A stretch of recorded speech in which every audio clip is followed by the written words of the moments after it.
So good morning, good afternoon, everybody. And I'm just here for 1 minute. I'll take your time. Institute has completed 75 years. And on this occasion, a new building of this institute is coming up. And it's going to be constructed.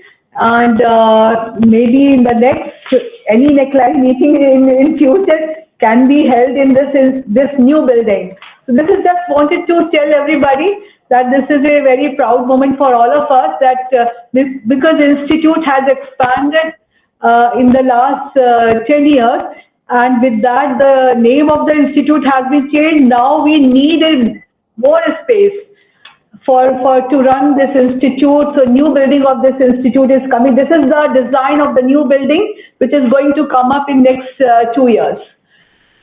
So next, please. Next. So this is the Glossopteris leaf on the top of this new building, which will be there. And you can see this is everything is it's a 5-floor building which is going to come up. So this is just wanted to share with all of you. Now over to Bob Morley. We can start and we can resume the session. So thank you so much.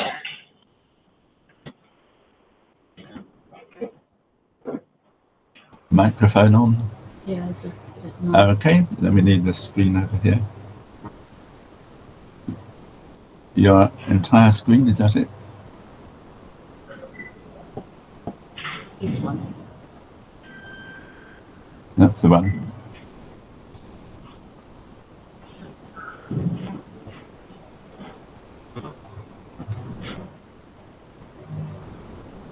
Can you see this yet? Yes. Yes. Is it the right size? Does it fill the screen appropriately? Yes, is it okay? It's presenting okay like this? Yes, it is. Okay. Right, well, we're very impressed at the new building. We understood that there was going to be a new building, but this is it's very amazing to hear that this is actually now going ahead, and so this will we'll look forward to visiting it as soon as we're allowed to travel again, which at the moment seems a little bit distant here in the UK. We're also very sorry to hear that one of the palinologists in Burblesani has been rushed to hospital. We hope she's okay. Maybe missing my talk will help her, because it probably would have made her feel worse. Anyway, let's get on with this talk. The topic of my presentation, which I'm doing jointly together with Santi Morley, who you may well know, is vegetation and climate change across tropical Asia during the Pleistocene. Now, this presentation actually is based on a chapter of a book. The book is called Holocene Climate Change and Environment. The editors are Kumaran and Damodaran. And actually, this is a very good advertisement for this book, because it's due to be published in about 2 weeks' time, on the 27th of September, I now understand. The book is on the Holocene, and this is a sort of introduction to the Holocene by covering Pleistocene vegetation change across the whole of tropical Asia. So really grateful for being invited to give this talk, and also to Navnith Kumaran, who invited us to contribute the chapter for his book on Holocene climate change and environment. Right, well, there's 3 things that I want to cover this morning, 3 topics. One, I want to look at the Pleistocene of India and Southeast Asia up to the beginning of the Holocene. We won't mention the Holocene barely at all. I want to start off by looking at the Pliocene vegetation change, and especially the demise of Indian wet tropical forests, by comparing the situation in Southeast Asia and the situation in India during the Pliocene and early part of the Pleistocene. These vegetation changes have come about as a result of the strengthening of the Indian monsoon on the one hand, and as a result of the changes in global climate resulting from the expansion of Northern Hemisphere glaciers on the other. The second part, I want to look at Southeast Asia in the early Pleistocene. especially with respect to the situation at times of low sea level. If we go to Java, we find a rich vertebrate fauna that I'm sure, as you're aware, includes taxa such as Homo erectus. And there's always an issue as to how did this fauna arrive in Southeast Asia, because it has many affinities with the Siwalik fauna, which you're all probably familiar with. Now, there's been a suggestion that, or much discussion as to whether there was a savanna corridor across Southeast Asia. And so I want to have some discussion on that. Thirdly, I've evaluated about 40 paleontological localities across India and Southeast Asia, and evaluated them especially with respect to the climate and vegetation during the last glacial interglacial cycle. And I want to discuss this. It presents a generalized vegetation map for the last glacial, and so that will be the final part of this presentation. So let's start off by looking at Pliocene vegetation change and the demise of wet tropical forests. Now, I want to start off by looking at Southeast Asia, because this is our guideline as to what might be happening during this during the course of time. I want to do this by looking at data from three well sections. These are petroleum exploration wells. These are that I've published at different times. One is the Ataka well, which is located here on the Mahakam Delta on the Ataka field. A second is a well that I call Well A, which is in the Tarakan Basin and is actually drilled in deep water. It's about 2,000 meters water depth. And the third is the Gadja one, which is a well drilled in the North Malay Basin, approximately here. It's an area where we're just starting to accumulate a lot of really interesting paleontological data. So if we look at the paleontological succession through these profiles, what I've plotted here is just the terra firma, the pollen coming from terra firma environments. So I've left off the mangroves, left off the spores, just the terra firma association. And what you can see here, the red color is pollen that may come from peat swamps, but is not restricted to it. The green are rainforest elements, and the purple color elements that are coming from maybe riparian habitats. And I think you can see, if you look at Ataka, that whether we're looking in the late Miocene or the Pliocene or the Pleistocene, the boundary for the Pleistocene is basically using the new usage above about 3 million years, something like that. Basically, there's very little change through this succession. We have perhumid climates throughout. When we see fluctuations like this relates to high frequency glaciostatic changes. These are 100,000 year depositional cycles down through here. But if we want to look for any change of seasonality that may have come about as a result of Pleistocene glaciation, we have to look up here just at this little yellow mark here. This is probably grass pollen. So you can see the ravages of Northern Hemisphere glaciation didn't have much effect in this equatorial locality in Borneo. Let's look now at well A, which is at about 5 degrees north, just in Tarakan Basin in North Borneo, just northernmost part of Indonesia.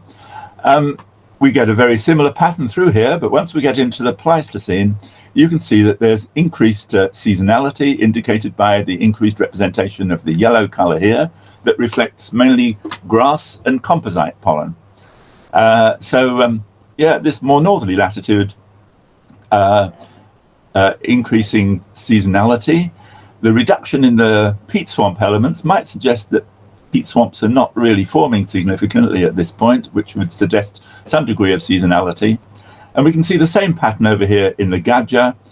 Sorry, we haven't got a nice profile through the main part of the Pleistocene from the Malay Basin, but this is as near as we can get. And you can see here that as we get into the later part of the Pliocene and into the early Pleistocene, we're getting a much greater indication of seasonality from the mainly grass pollen that we find in this particular section here.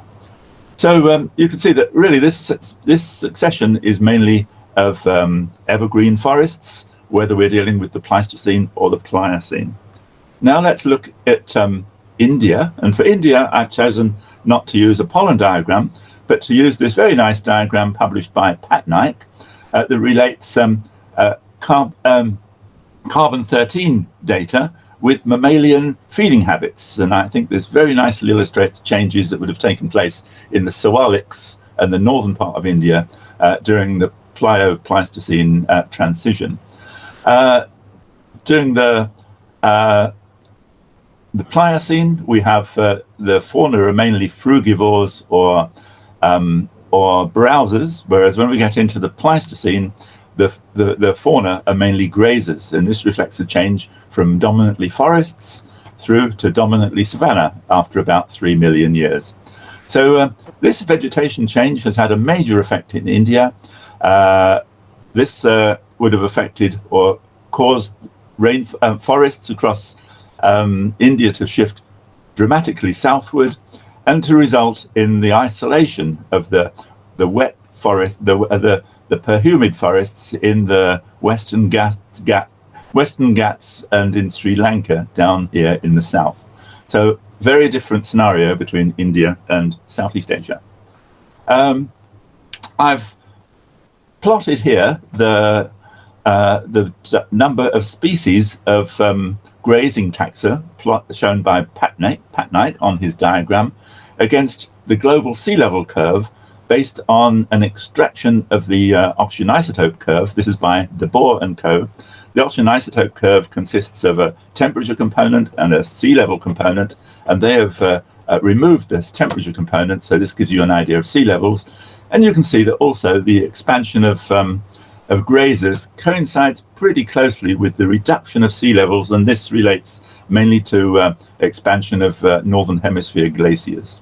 You'll also note that major migrations, such as Homo erectus, coincide with major phases of sea level fall with respect to migration to places like Java.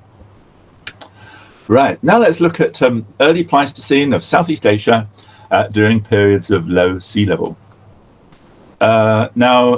We've already mentioned the vertebrate fauna from Java, its affinity with the Sewaliks. Here's a nice photograph of the display in the museum in Bandung showing these fantastic mammals.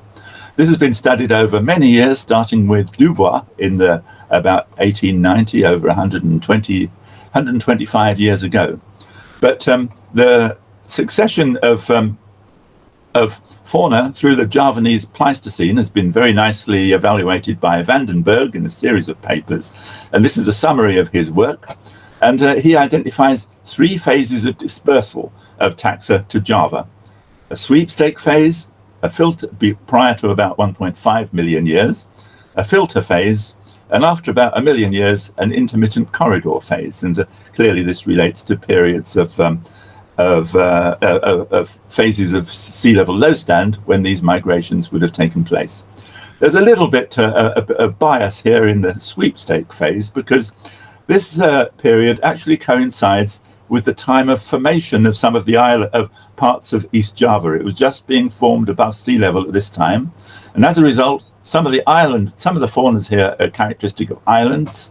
As a result, we get pygmy pachyderms like this pygmy stegodon and giant tortoises, and it's not until we get into the Chisa'a fauna here after about 1.5 million years that we start to see more normalized faunas.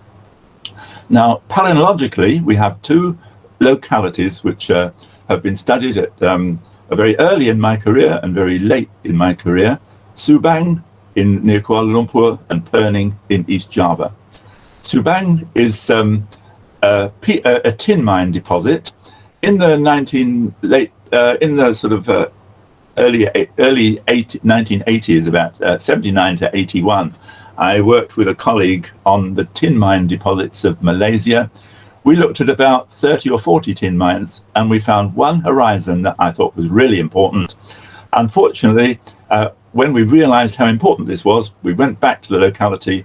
It was a tin mine that was being dredged with a giant dredger that could handle about 100 tons of sediment a day, and it had very nicely cleaned out any possibility of finding any repeat material. So for this locality, we're stuck with just about 4 samples, and it's never been repeated.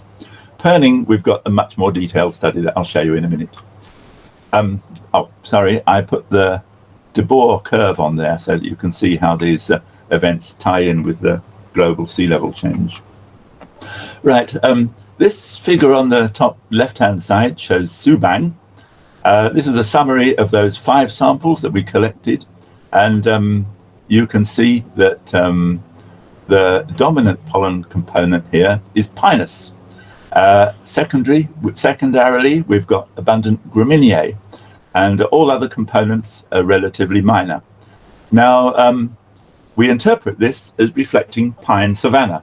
This is in the latitude of Kuala Lumpur. It's at the old Kuala Lumpur airport, and so it's very, very far south, and it indicates savanna occurring at some stage at one low stand during the early Pleistocene with pine and grass. Now, this locality is Perning. Perning is was previously thought to be the oldest hominid locality in Java. It's the only section that has marine influence, and the hominids were living on the delta surface, and so together with some anthropological colleagues, we did a detailed paleontological study. It identified 3 depositional cycles that we felt fairly convincingly we could tie to 41,000 year tilt cycles, somewhere like this, and incorporating this with some fission trap dating, we felt that the hominid was living about 1.43 million years on the high stand of this particular delta. Here it is, somewhere like this. Now, the vegetation at this time was very open grassland with just a few trees. These are meant to be borassus. So this was an extensive savanna area, so very suitable for that fauna that you saw in the museum. Now, the question is, with a locality here just north of the equator and another locality in Java, is there evidence that, does this suggest that there was a savanna corridor between these 2 localities? Now, many zoologists have looked into this, and they've really become hooked on the fact that savanna corridor is likely. In fact, this is something that I suggested together with John Flenley way back in the 1980s after we discovered the Subang pollen assemblage. But all the work that we've done subsequent to that suggests that this is unlikely. There are several reasons for this. When we look at paleontological data sets from boreholes that or out sections that towards this sort of area, then we find very little evidence for drying during the course of the last glacial. Incidentally, this is an area where there's absolutely no fossil records, so all of this suggestion as to whether there's a savanna corridor or not is speculation. One of the strongest lines of evidence, I think, is by looking at species that are characteristic of different biomes that characterize different vegetation types across Indochina and in India. And I've picked out a couple of taxa, one that is characteristic of semi-evergreen forests. This is Tetramerely's Nudiflora. This occurs in India and Indochina, and it also occurs in Java. So we can imagine that when climates were a little bit drier, maybe this was able to migrate down into Java. But the second group, deciduous dictrocarps, these are very widespread across northern India and across Indochina. There are quite a lot of species involved here, but there's not a single deciduous dictrocarp that occurs in Java or in South Sumatra. And in the fossil floras that we find here, where there are lots of Dictrocarpaceae, again, we don't find any species that could represent these deciduous dictrocarps. So it looks to us that deciduous dictrocarps have never made it past the equator, and so the likelihood is that deciduous forests or more open vegetation like savanna has never been a possibility through here. However, we do find alignment of ferricretes through here, which probably reflects the position of a corridor of semi-evergreen forest, and we think that this was the corridor along which all of these taxa dispersed. Right. The third part of this talk, I hope we've got time to cover all of this, is to look at Southeast Asia and India during the last glacial interglacial cycle. And I want to start off with Southeast Asia, and I'll divide this into 5 groups. First, I want to look at the equatorial setting, and then some sites in Thailand, then what I would call northern subequatorial localities, and finally southern subequatorial localities, emphasizing the East Java Sea, and then finally we'll start looking at India. So let's start off by looking at equatorial localities from across Southeast Asia. Now, from the work done in the 80s or 70s with John Flenley, identified several localities in Sumatra. All of those suggested per humid conditions during the last glacial maximum. But the 2 localities I want to look at are Papalang 10.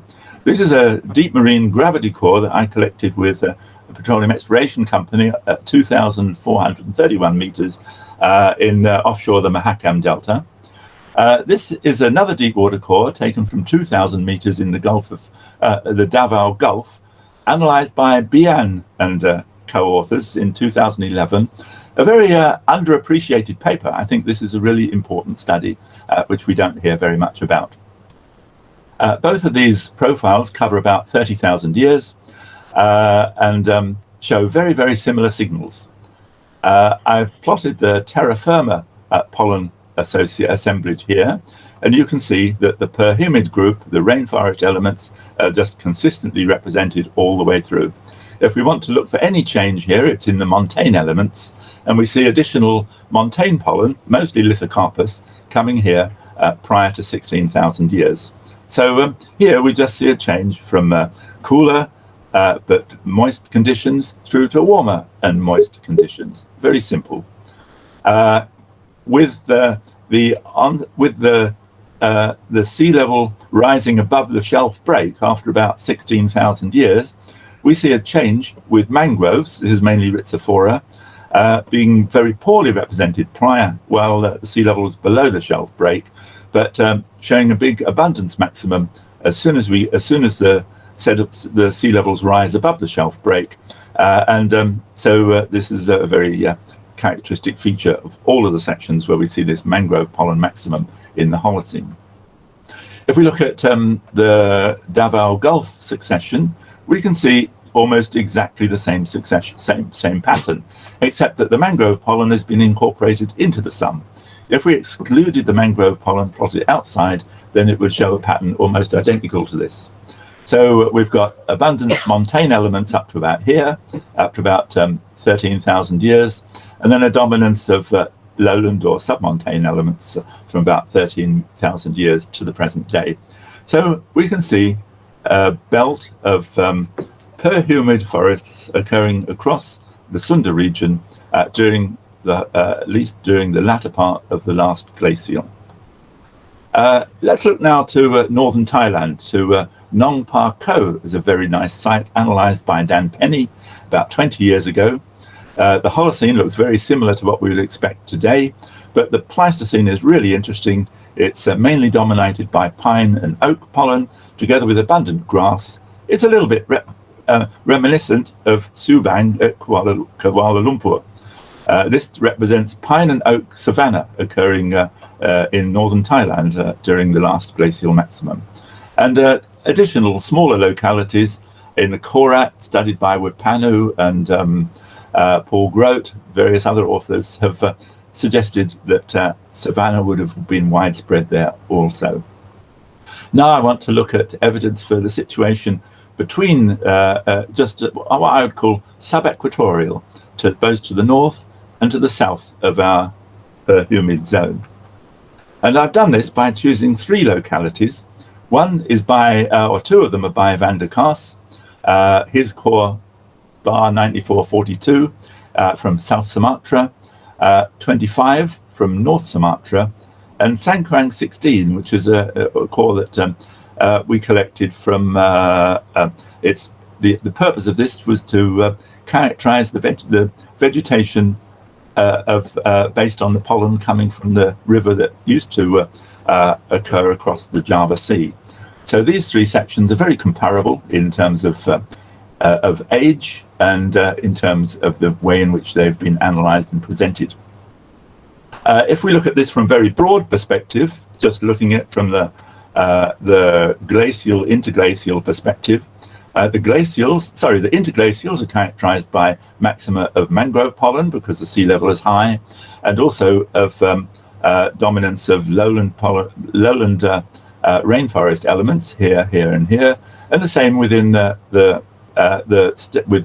within stage 5 of the last interglacial, mangrove pollen occurring here, and increased representation of lowland pollen also. Now, the interval between, it really depends on where you are. There's lots of variations going in here, all of the same theme. The main point is that climates were probably cooler because if we look at the montane element, it's increased within the last glacial in each area. But I want to start off by looking in at bar the 25 and the Sankarang 16. This section is different from the others in that it has abundant pine pollen, and this is the key to this particular profile. And let's look at this in more detail, looking at one of Van der Kaar's additional diagrams. This is the pine. It suddenly appears at the end of stage 5, when the climate was probably still quite warm. You will see that if we look at the pine and the oak, this is oak here. When the oak is high, the pine is low. Now, understanding the ecology of pine is the main issue here because it occurs in the mountains of Sumatra, but that's probably a bit of an anomalous occurrence. Its main representation, this is the species Pinus mercusii, which is the only member of the entire family Pinaceae that occurs south of the equator. There's one stand at 2 degrees south here in Kerinci, where close to my field locality when I was a PhD student. Pinus mercusii is much better, easier to envisage as a lowland savanna or dry forest component, and it's got some extensive stands in Vietnam and Thailand, which act as the analog. Problem is, this is easily damaged and replaced for agriculture, and so most of its former distribution is probably lost. So what I think is happening here, that these represents, when we've got maxima like this, represent warm but dry climates. With the onset of stage 4, MIS4, we get cooling, we get increased pine during stage 3, and then during stage 2, the amount of pine reduces, and then eventually when we get to stage 1, of course, the pine is replaced by lowland elements. So I think the pine here is reflecting fire climax, seasonally dry forest. And I think we can see this in other localities too. This is a locality from near Natuna Island, CG2, analyzed by Yang and Co., a group of Chinese from a Chinese laboratory. And you can see the amount of pinus is quite considerable through here. So pinus is present quite commonly in several of the cores that have been studied across this area. Now, interestingly, when we look back in time in the early Miocene and the Oligocene of basins like Kulong and Songhong up here, and Namkhon Son and the To Chau and Patani basins across here, pine is a really important component of those successions, and these examples here from this area across the northern part of Sunda provide a fantastic analog for interpreting those sections from the Oligocene and the Miocene. Now, there's one anomaly with this diagram, and I'll just point it out here. There's no mangrove pollen. This is the deep marine core. I haven't recorded the depth, but it's the samples were processed with a 10 micron sieve. Now, something I've tried to encourage palynologists to realize that mangrove pollen will be all sieved away with a 10 micron sieve. It removes about 95% of the pollen. So if you use a 10 micron sieve, you'll lose that signal. And that signal is probably the most important signal from a sequence by a stratigraphic point of view that you can find. So it's really important not to use a 10 micron sieve in processing these profiles. Next, I want to look at Sankarang 16, taken from about 800 meters of water.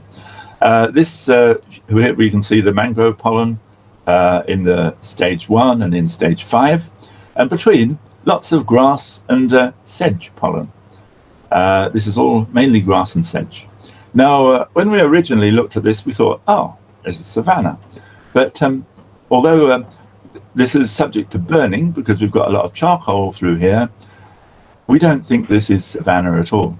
We think this grass pollen is coming from grass swamps that occur along lowland river systems.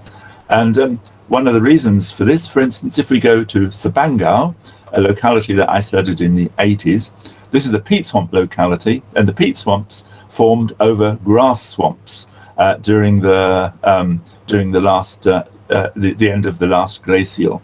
And we think these grass swamps were very widespread across the Java Sea area during the last glacial period. If we look at the components of our rainforest elements here, all the components are present in consistently throughout. Same with the peat swamp elements here. They're all present, although in slightly reduced numbers, all throughout, and same with the riverine elements, all present throughout. We don't see any deciduous elements. We don't see any Bombycaceae. We don't see an increase of Combretaceae. We don't see Schuttenia or Pterospermum, the taxa that we might expect in, say, deciduous forests. And so I think we're interpreting these as reflecting seasonal evergreen rainforests. And I think this is an important new judgment. I think we can bypass that slide, and let's just go to this slide here.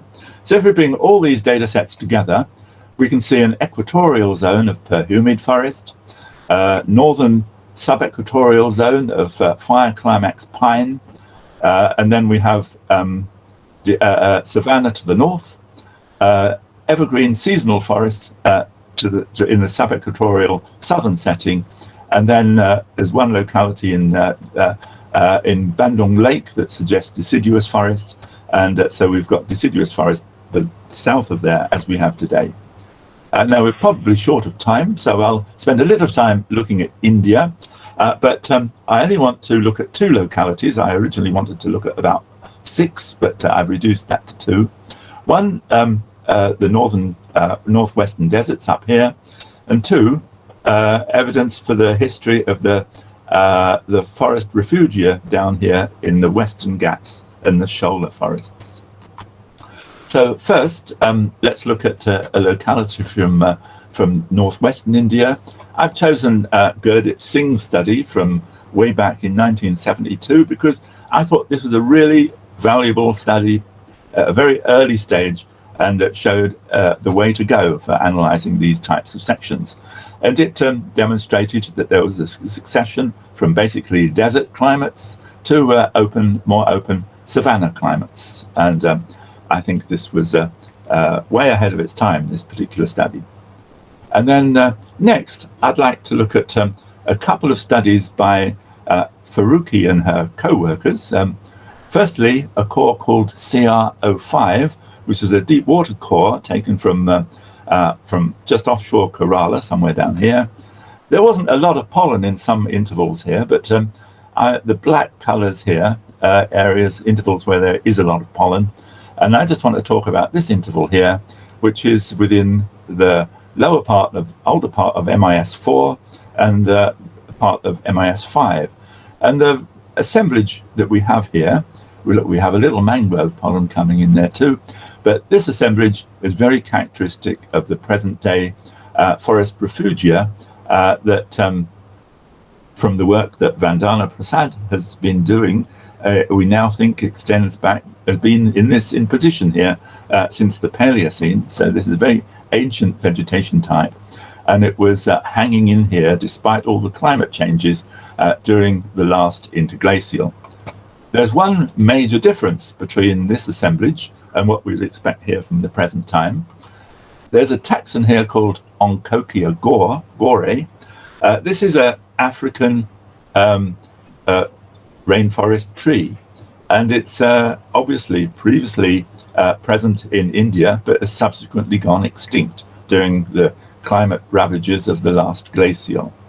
There's another species that shows the same. In another paper, Faruqi and her associates have looked at a core onshore. This has got quite a good date because there's a horizon in here which contains the Toba tuff, and so it's about 80,000 years. It contains a Bazella.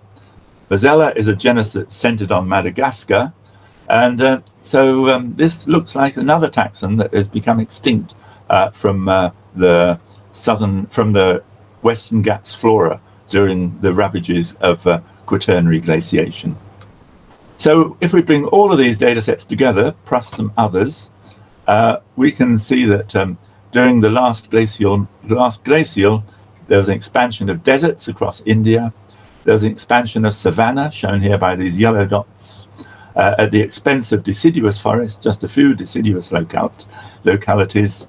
Evergreen forests were restricted to the south in the Western Ghats and presumably in Sri Lanka, but we haven't got good data just from offshore there.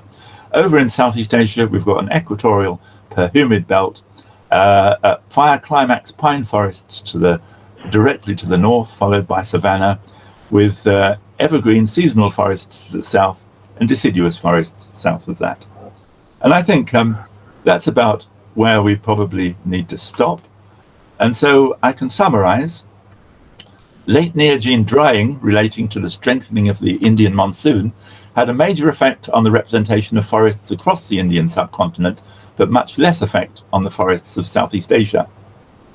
The suggestion of a savanna corridor across Sunda during the glacial maxima does not stand up to scrutiny from any floristic perspective, but a corridor of semi-evergreen forest, especially during the early Pliocene, was very likely. During the last glacial, there was a significant expansion of deserts and savanna across India, corresponding reduction of deciduous and evergreen forests. To the south, perhumid forests survived in the Western Ghats and Sri Lanka, but Western Ghats seem to have lost diversity through the last glacial cycle, and this may well have happened through earlier glacial cycles too.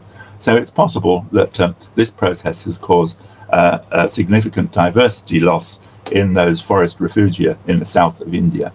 And finally, in Southeast Asia, during the last glacial, perhumid forests retracted to a belt along the equator. In a northern subequatorial setting, fire climax pine forests formed a belt, and this has minimal representation in the area today, with pine, savanna, and oak forest further to the north. South of the equator, seasonal evergreen forests were probably more extensive, and with these included wide grass swamps, which is where the grasses would have occurred that some people have confused with savanna, and deciduous forests would have occurred as today, but more extensively in Java. And I think that's about time to come to an end. I hope you've enjoyed this presentation, and thank you all very much for listening.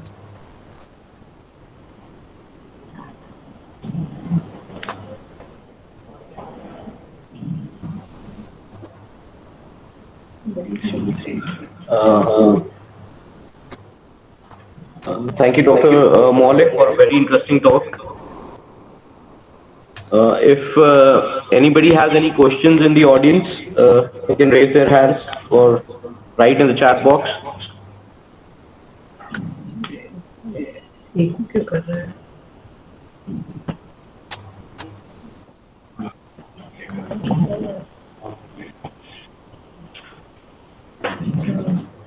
So I want to...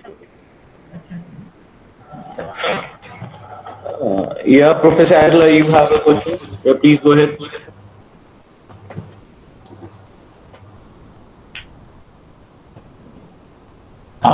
Can't hear. Unmute, of course. Thank you very much for this super interesting overview of the tropical vegetation history in Southeast Asia. I just have one question for the moment.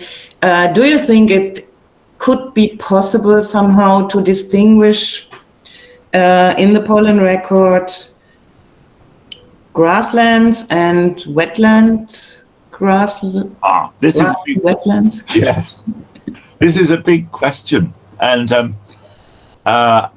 in the presentation I haven't broached on this, but in the paper I have made a little discussion of this. As you know, wherever we are in the tropics, it's very difficult to work out whether the grasses are coming from swamps or from terra firma savanna type settings. And I think what it's necessary to look at what the grass is associated with. We've got to do an analysis sufficiently closely spaced to make sure we can see details of, say, the hydrosphere development, if we're dealing with a lacustrine succession, or if we're dealing with a fluvial succession, to look at again, see what how the grass pollen is associated with other taxa.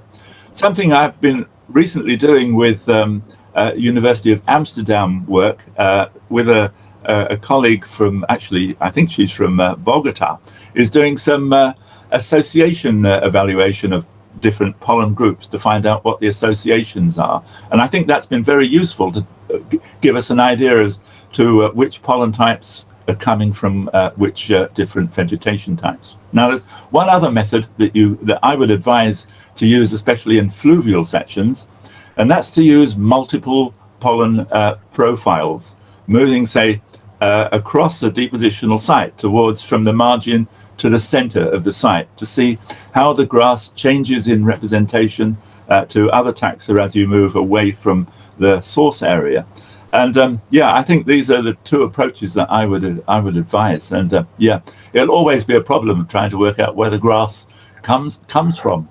We always end up arguing about this at whatever our situation. So yeah, in the Sankarang core that you saw, the intervals where we've got a real very common grass pollen are also associated with hornwort spores. And this has been a confusion for us a lot. With the work that we've done recently with Hashwang Hoang on the Eocene of Myanmar, there he's also had a lot of hornwort spores, which have given a problem in how to interpret. And I think there, because the grasses are associated with the hornworts, we won't go into this in detail just here, but I think that's very strong supportive evidence that a lot of those grasses are coming from riverine sections rather than from terra firma vegetation. Yes, thank you very much. So NPPs can be helpful in this context. Oh, yes, yeah. Thank you. Yes, Dr. Manda. Torsten. Yes, I also greatly enjoyed your talk, Bob.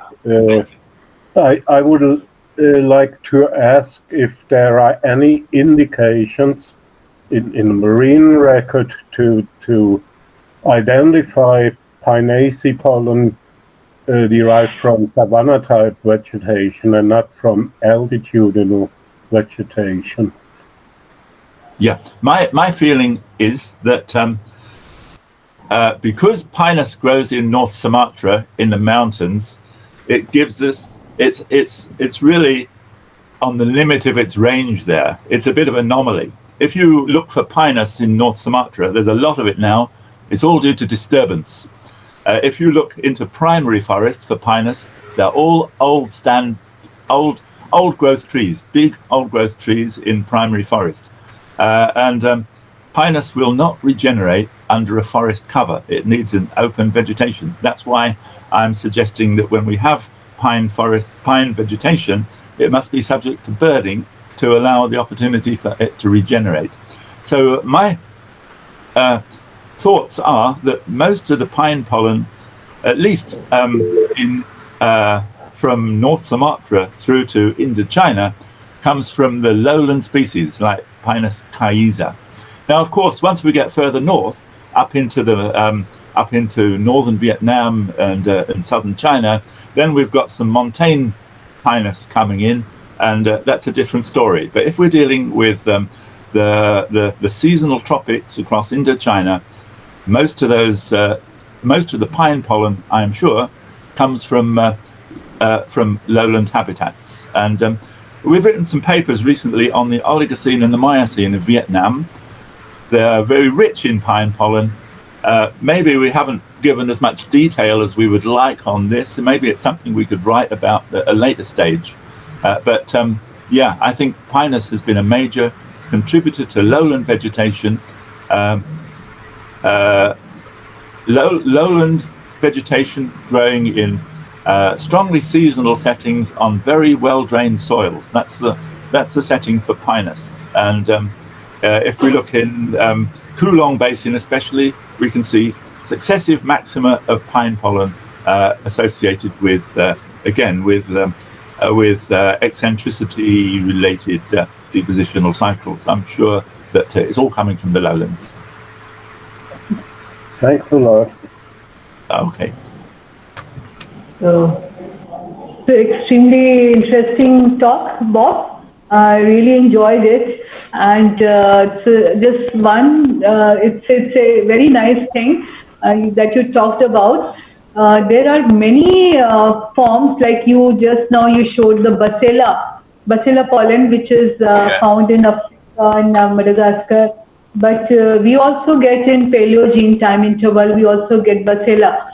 Okay. Apart from Bacilla, there are many other forms like Tinolophon, which is found in Africa and also found in Southeast Asia. But in India, we get only during Paleogene time and during Neogene time. And like that, there are many forms. From Sri Lanka, there are many forms which are shared between India and Sri Lanka, which is shared by India and Southeast Asia, India and Africa, India and Madagascar.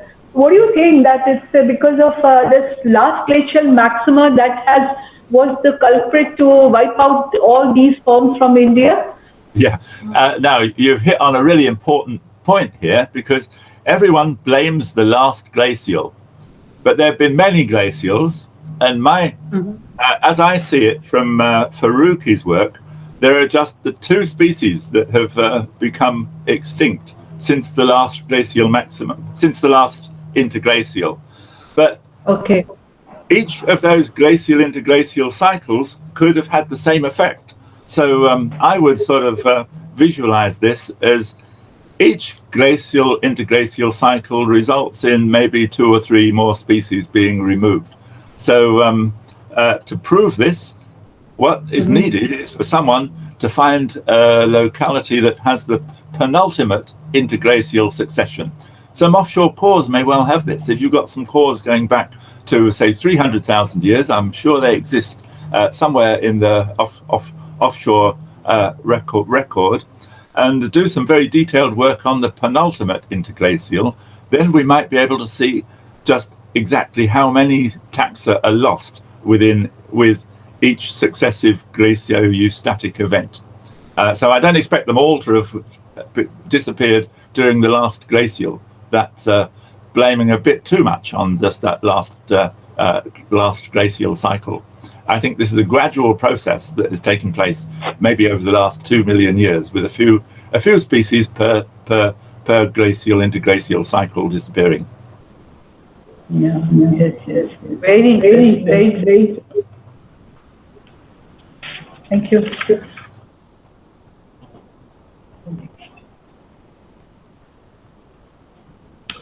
Anybody else?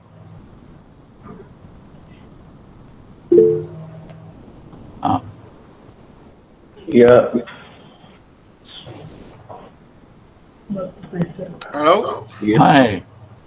Hi, Bob. I would like to return just very briefly to this issue about grasslands or evidence of what grasses actually mean. because we have exactly the same problem in central Tibet. There's evidence in grass phytoliths that there was a heavy grass presence, but looking at the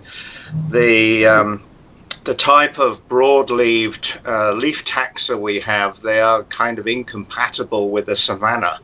So there's much debate at the moment about whether or not there was a savanna in central Tibet, and I'm talking about the Eocene. Have you looked at grass phytoliths alongside grass pollen? I'm a bit concerned about the different taphonomic filtering that occurs between these two representatives of grasses. Have you got any feeling for this? Well, I'm not a phytolith specialist, but when we did the perning study in East Java, more by accident than design, we did in fact study a lot of phytoliths. And being a total novice, I went to Peperno for some help, and she helped a lot. The guys happened to be in the Smithsonian at the time, and so she identified all of my little squiggly diagrams of phytolith.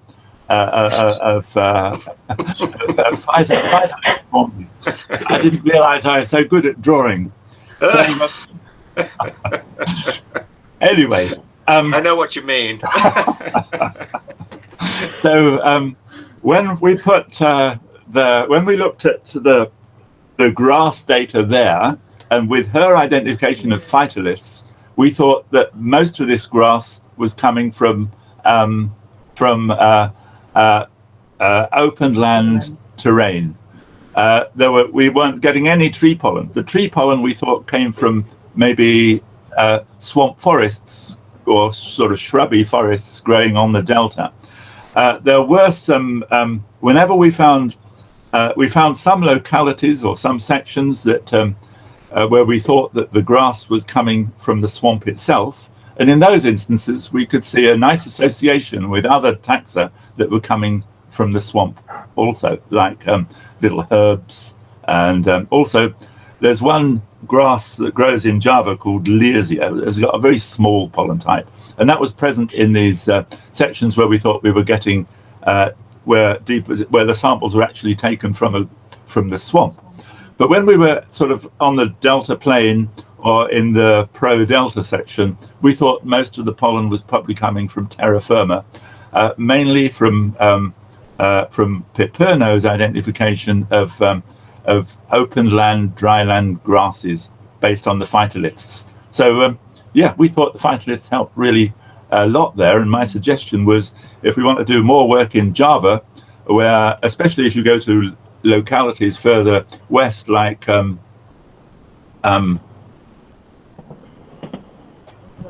Trinil and what's the other one? Sangiran. Yeah, Sangiran, you're dealing with freshwater lakes that just would have been surrounded by grass swamps. So to do a phytolith study would probably really help. Okay, thank you. Thank you. Okay. Okay, if there are no more questions, we thank Dr. Morley for a very interesting talk on the topic vegetation and climate change across tropical Asia during the Pleistocene. This was the first keynote lecture of the first session of today. Thank you, Dr. Morley, once again. Now we'll move to the next speaker because Dr. Feroz Kumar is not among us today. So we'll move to the third talk, which is by Vikram Shrestha, study of plant megafossils from Shivalik group along the Bagmati River section for paleoclimate implications. Yes, thank you, sir. Let me share.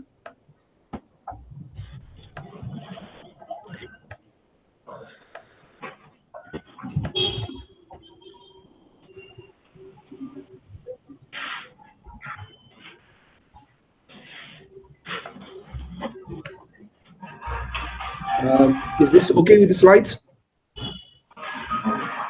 Full screen, please. Okay. I think, yep. Yes. So, good evening, good afternoon, or good morning, and namaste. I'm Vikram Shrestha from Tribhuvan University, Nepal. So now I'm presenting the study of plant megafossils from Shivalik group along the Bagmati river sections of central Nepal for the paleoclimate implications. So first of all, I would like to thanks to every members of the organizers for this wonderful program. And I also want to inform you before, today I'm not feeling very well because I'm just recovering from the COVID. Hopefully I can give a presentations as per the norms. So let's start. So here you can see the outline of the map of the distribution of the Shivaliks. So the red box at the right corner of the map, you can see the study area just south of the Kathmandu Valley, the capital city of Nepal. So similar type of research have already done in Nepal by various authors at various time. Some of the names are given here for the paleoclimate interpretations or paleo environmental interpretations. However, their research have mostly done in either in the eastern part or the western part of Nepal. So there was a huge gap in the central Nepal. So to fulfill that gaps, so we decided to conduct general research in the central parts, especially in the Bagmati river sections, and finally we compare our results with the other section part of the Nepal. So in the context of geological settings, as everybody know that the Shivalik has bounded by two major thrust lines, the HFT to the south that separates Indo-Gangetic plains from Shivalik, and similarly the MBTs to the north that separates the Lesser Himalaya from Shivalik. So beside that, we also found that a huge extended east-west extended another major thrust that separates the Shivaliks into two belts. We call it MDT or CCT, and that two belts is normally named as northern belt and southern belt. Southern belt. So our study is mostly focused only in southern belt rather than northern ones. Similarly, everybody knows that the Shivalik is separated or divided into three formations or subgroups, normally as lower, middle, and upper. However, in the present study area, we can find 4 lithological stratigraphy units on the basis of local names and named after the local villages. So they are Nunthar formations, Bhimangaon formation, Raigaon formations, and Mazgaon formations. Here, the Nunthar formations and Mazgaon formations are equivalent to lower and upper Shivalik respectively, whereas the Bhimangaon formation and Raigaon formations combinedly equivalent to middle Shivalik. So the Bhimangaon formation, the Bhimangaon formation is equivalent to lower part of the middle Shivalik. So mostly authors represented it as denoted as MS1, and the Raigaon formation is the upper part of the Shivalik, denoted by MS2 by various authors, especially in Nepal. So this is the geological map of the study area. You can see along with the cross sections. You can see the HFT here, and the fossil localities is just north of the HFT. So we have collected we had identified almost 20 horizons, fossil horizons from within this area in the southern belt. So this is the generalized column section of the study area. You can see the most of horizons located in Nunthar formation, Bhimangaon formations, and some part in Raigaon formations. So within this 20 horizons, we have collected more than 100 species of the fossils, but we have identified only 9 till now because of this pandemic situations, and hopefully we will resume it very soon after this favorable condition available for the further investigations. So here some identified fossils. Sorry, just a minute.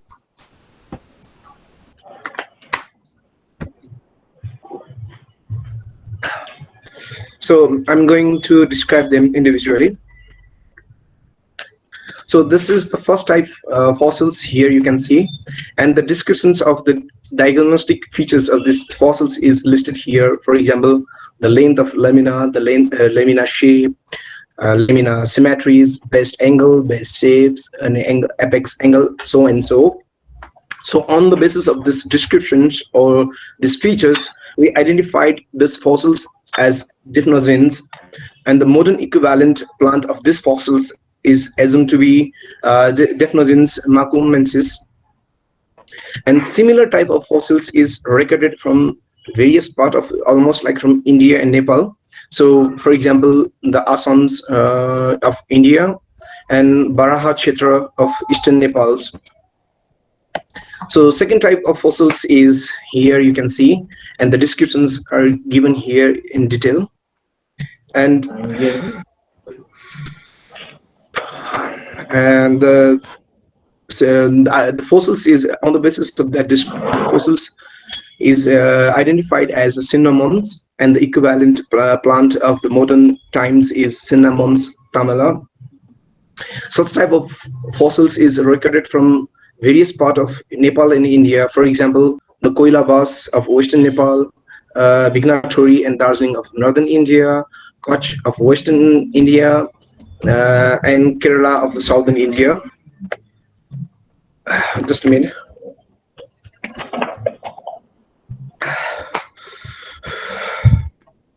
This is the third type of fossils, and here you can see that some descriptions of this diagnostic features of the type 3 fossils.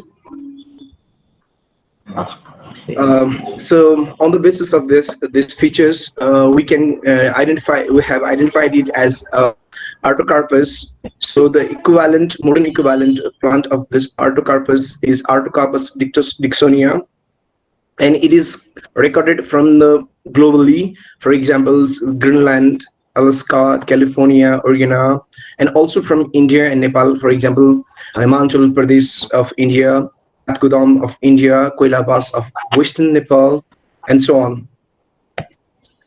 So this one is the fourth type of fossils we discovered. So here is the descriptions of these fossils. And so the fossils of is identified as Terminalia. So such type of fossils are also recorded from India and Nepal. So for example, Assam of India, and Koilabas of western Nepal, and Baraha of eastern Nepal. So this one is the fifth type of fossils, and the description is here in detail. So this one is the fossils on the basis of that descriptive features of that fossils. It is identified as Grania. So modern equivalent of this fossil is Pterogota alata, and this type of fossils is also collected from Bihar of the India, Simla, Assam from the India. So this one is the last type of fossils. This is Pteridophyta, and the descriptions on this detailed descriptions. It is identified as Cyclosaurus, and the equivalent of this modern equivalent of Proliferus, and it is also recorded from in India, like Katgodam, Assam, and in Nepal it is collected from Suraikhola of western Nepal and Baraha Kshetra from eastern Nepal. So beside this, we also have collected so many other fossils, but we need to identify very soon. For example, hopefully this is the flower fossils. So still not identified it. It's about 1.5 centimeters. Hopefully it's fossils of flower, and the others are unidentified fossils are here. You can see it's well preserved here. So now let's talk about the age of this fossils, these plants and the fossils. Actually, we don't have in our study. We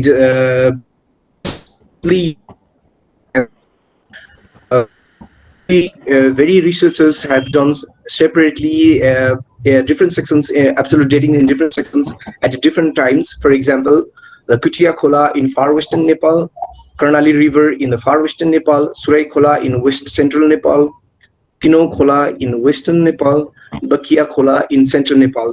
So among them, we assume that the age of this Bakia Khola is almost like similar to the Bagmati rivers, in the basis that they are not so far apart, because in aerial view we can see just they are about 50 kilometers in aerial distance only. So till now we assume that they are almost of the same age. So on that basis we can say that the Nunthar formation is like the middle Miocene, and the Bhimangao and Raigao formation is the age of early Miocene, and the Mazgao formations we don't have done any activities in Mazgao formations. So after the age of we can conclude that the Dephnogenes, the fossils collected from the Nunthar formation, Nunthar formations is the age of middle Miocene. The Cinnamoms are of early Miocene. The Artocarpus of the middle Miocene. Terminalia is of early Miocenes. Gravia of middle Miocenes, and similarly the Cyclosaurus of the early Miocenes. Now we just come to the paleoclimate during the early to middle Miocenes on the basis of coexisting method. You can see here the Dephnogenes and Cinnamom, both fossils plant mostly found in the evergreen forest, and also in tropical and subtropical mountain rainforest. And such type of forest now are distributed mostly in the area of mountain area of Nepal, India, Bhutan, subtropical regions of Western Yamuna, Southern China, and Southern Asia. Similarly, the Artocarpus is mostly found in mixed deciduous forest. So such type of forest are now distributed mostly in Nepal, India, Bhutan, South China, Vietnam, South Asia, for example, Thailand, Malaysia, Myanmar, and so on. And Terminalia is found mostly in evergreen to semi-evergreen forest. So such type of forest is mostly found today in tropical and subtropical regions of all over the world, mostly in East Asia to Southern India. The Gravia is found mostly in the evergreen forest, which is found in Northeast India, Western Ghat, and so on of India. So finally, the Pteridophyta, Cyclosaurus, is mostly found in moist evergreen forest. The tropical midland forest mostly found this such type of fossils is found most in tropical midland forest. I'm sorry for this interruptions. Sorry. So finally, on the basis of this modern distribution of this plant fossils, we can assume that the following formations are had the following forests during their deposition time. For example, the Nunthar formations may have the evergreen to semi-evergreen forest during their depositions. Similarly, the Mimangao formation had moist evergreen forest, and Raigao formation had mixed deciduous forest. Furthermore, the first assemblance and the analysis of present-day distributions of nearest modern equivalent fossils taxa also suggests that this area during the depositions had a tropical humid climate during middle and early Miocene periods. Now we come to the conclusion.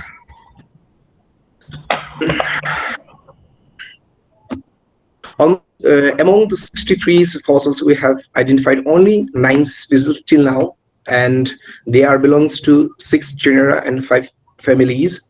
So on the basis of the correlations of the nearby river sections, the age of these plant fossils are estimated of middle to early Miocenes. The overall forest assemblance of this area indicates that it had like evergreen forest during the middle Miocene period. So similarly, the forest assemblage also suggests that it has the tropical humid climate during the middle and early Miocene period. So on the basis of phylogenetic features, it is estimated that the tropical humid climate had almost like MTA is 30.34 to 32.36 degrees Celsius. So finally, I would like to thanks to Central Department of Geology who had provided such a who organized this for the research, and Bimal Sani Institute of Paleoscience who help us to identifications of fossils during our research. Similarly, we also like to thank Purushottam Adhikari and Santosh Darji for their individual help in the fieldwork. So finally, thanks a lot for your attention. Thank you. So I've opened for the floor for the questions. Thank you, Vikram. Really appreciate that you're recovering from COVID and you managed to give a talk. Really appreciate that. If there are one or two quick questions for Vikram Shrestha, please. Yeah, yes, ask. Yes, sir. Yes, sir. Yes, Bob, you've raised your hand. Yeah. Sorry, there was a bit of an audio squeak there, and I lost you. Shreetha, first of all, I really appreciate you giving your talk under your present health conditions. It's very brave. I think after this, you need to go and lie down. My question concerns your very last point, which was you mentioned that the physiognomy suggested a mean annual temperature of 30 degrees. If that is true, that is much higher than any other clamp-derived mean annual temperature for any of the Siwalik floras from the middle Miocene to late Miocene. And I just wondered how you derived that number. Actually, I have done so with the basis of the leaf size and the drip tips and leaf margins and all these parameters. We have on the basis of that physiographic features like leaf margins, all this. We had, first of all, I would like to say that we had just 9 fossils, and that is not enough to figure out all the informations for these interpretations. For if we not so far wrong, so we have done on the basis of size of the leaf fossils and deep leaf margins and vegetational variations. So on that basis, we have calculated as 30 degrees Celsius approximately. So I think it's like the temperatures. For example, in Western Nepal, it is assumed as 28 point something degree. I am not sure about. It's like 28 or 29 degree. And in the western part, it is assumed as 32 degrees Celsius. So it comes like a 32 to 28 degrees Celsius in the Siwalik zone of Nepal. Okay, all I would say is that if you're using these individual leaf features, it's very sensitive to how you calibrate them. And I'm not sure that there is a reliable calibration in existence for the middle Siwaliks at the moment. I would urge you, as you go through your morphotyping into your different leaf forms, that you consider using clamp for comparison with the other clamp data that we have to see if this is a genuine difference or it is a methodological difference. That's we will go through it, sir. We'll go through it because we have done just primary research. The research is not still completed. We just have identified all this data only on the basis of 9 fossils.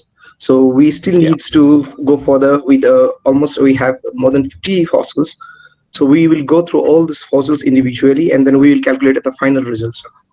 Yeah, just one last point is that the coexistence approach and clamp give very similar results for all of the other Siwalik localities, and this is independent of who's done the scoring between and who's done the collecting. So if it is anomalous, it's an interesting result, but we need to make sure the methodology is secure. That's all. Thank you. Yeah. Yeah. Okay. Thank you, sir. Any other question? Anyone? Yes, data role. Yes. Yeah. Go ahead. Yes, thanks. Again, thank you for providing this very excellent talk under these difficult conditions of your health situation. Yes, I sir. have a question regarding your leaf type 1. And Yeah. you're listed as the nearest living relative Daphnogene species. Yep. But Daphnogene is a morphotaxon for Fossiloracea, where we don't know to which modern genus they are related. So I would Actually, suggest to have a look closer at this, because if you okay. have a modern genus that is Daphnogene, then the complete taxonomy of dozens of species would have to be Okay. changed. Okay. Yeah. I will go through it, sir. It was my first attempt, so I'm just learning in this matter, in this field. Yeah, no problem. No problem. Yeah. We are here to help you. I get you, sir. I get you anyway. Thank you, sir. Yes. And if you have any questions, Kum Paudayal knows how to contact me. Okay, sir. Thank you, sir. Obviously. You're welcome. Thank you, Shesh. Thank you. And moving on to the next presentation, it's by Dr. Somnath Kundal.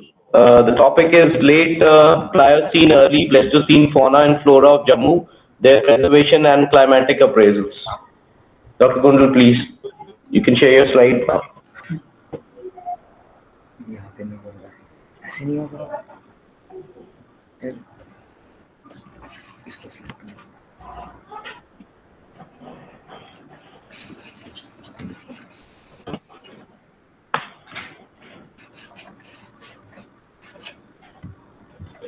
Full screen, please. So, sir, it is visible? Yes, visible. Okay. Full So, screen. now start this one. So, my topic of today is the late Pliocene, early Pleistocene fauna and flora of Jammu. Their Dr. Kundal, preservation. it's not on full screen. Can you press F5 or it's not full screen in the presentation? Okay, okay.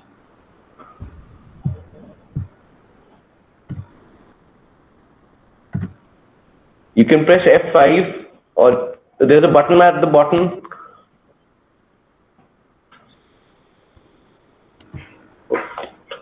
It is visible. Hello. Your slide is visible, but the presentation is not on full screen, Dr. Kundal. Okay, okay, sir. I will see, sir.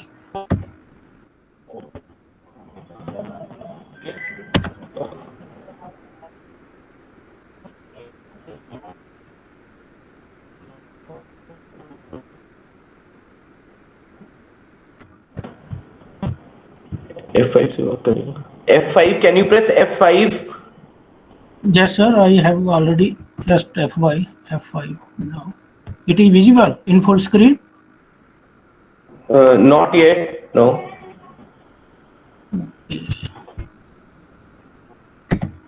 Himanshu? 1 minute, please, sir. Sure.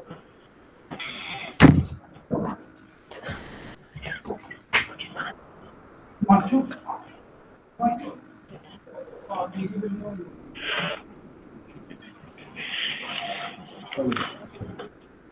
Visible in full screen. इसका कोई easy way out नहीं है क्या? मतलब F5 दबा रहे लोग नहीं हो रहा है.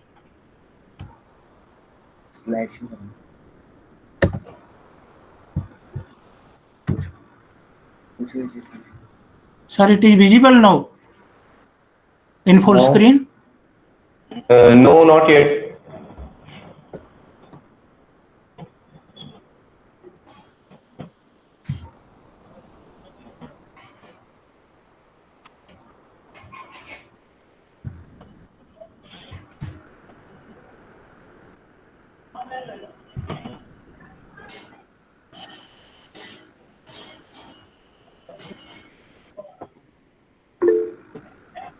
Yes. Okay. That's okay now.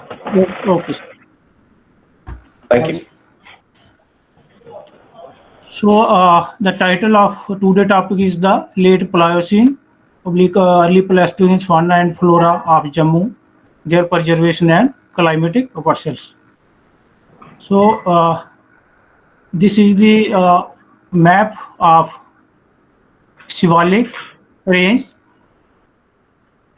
A1, and second one B is the map of the Shivalik of Jammu region given by Gupta et al. 1988, and there are the fossil sites where I have recovered the fossils. So this is the local map of the study area, and these are the different sites, fossil sites, and all these fossils has been recovered within the volcanic ash bed or underlying the ash beds. So this is the profile of the upper Shivalik subgroup of Jammu. This is the Jammu city now, and this one is the boulder conglomerate, then Pinjore, then Tetrot and Dokpatan. So Tetrot, Pinjore and boulder conglomerate come under the upper Shivalik subgroup in Jammu regions. So this is the comparative lithostratigraphic classification of the Jammu. So this is the standard classification given by 34, and number at the below this one is the Kamlial, then Chinji, Nagri, Dokpatan, and in the upper Shivalik it is Tetrot formation, Pinjore formation, and then boulder conglomerate. So the upper Shivalik division of the Jammu given by Rangarao et al. 1988, and he divided the Pinjore formation of Jammu Shivalik into permanent sandstone, Nagrota formation, and the Tavi conglomerate. So Agarwal 1993 adopted the classification of the Rangarao and of upper Shivalik subgroup, and divide the Nagrota formation into three members. That is Nagrota member A, Nagrota member B, and Nagrota member C. So I have recovered all the fossils from this Nagrota member B. So then Gupta GSI peoples give the classification of this upper Shivaliks into Lovely member, Marikhui member, and Digor formation. So Nagrota formation, Pinjore formations, and Marikhui members. These are the formations, equivalent formations where I have recovered the large number of fossils. So these are the localities: Mandal, Bada Khetar, Uttarvani, Khirdi, Dora, Dabi, and Nangal. These are the localities. The ichnofauna recovered from these sites are that are the 21 species, and these are the different localities, and all these taxa has been recovered within the volcanic ash bed.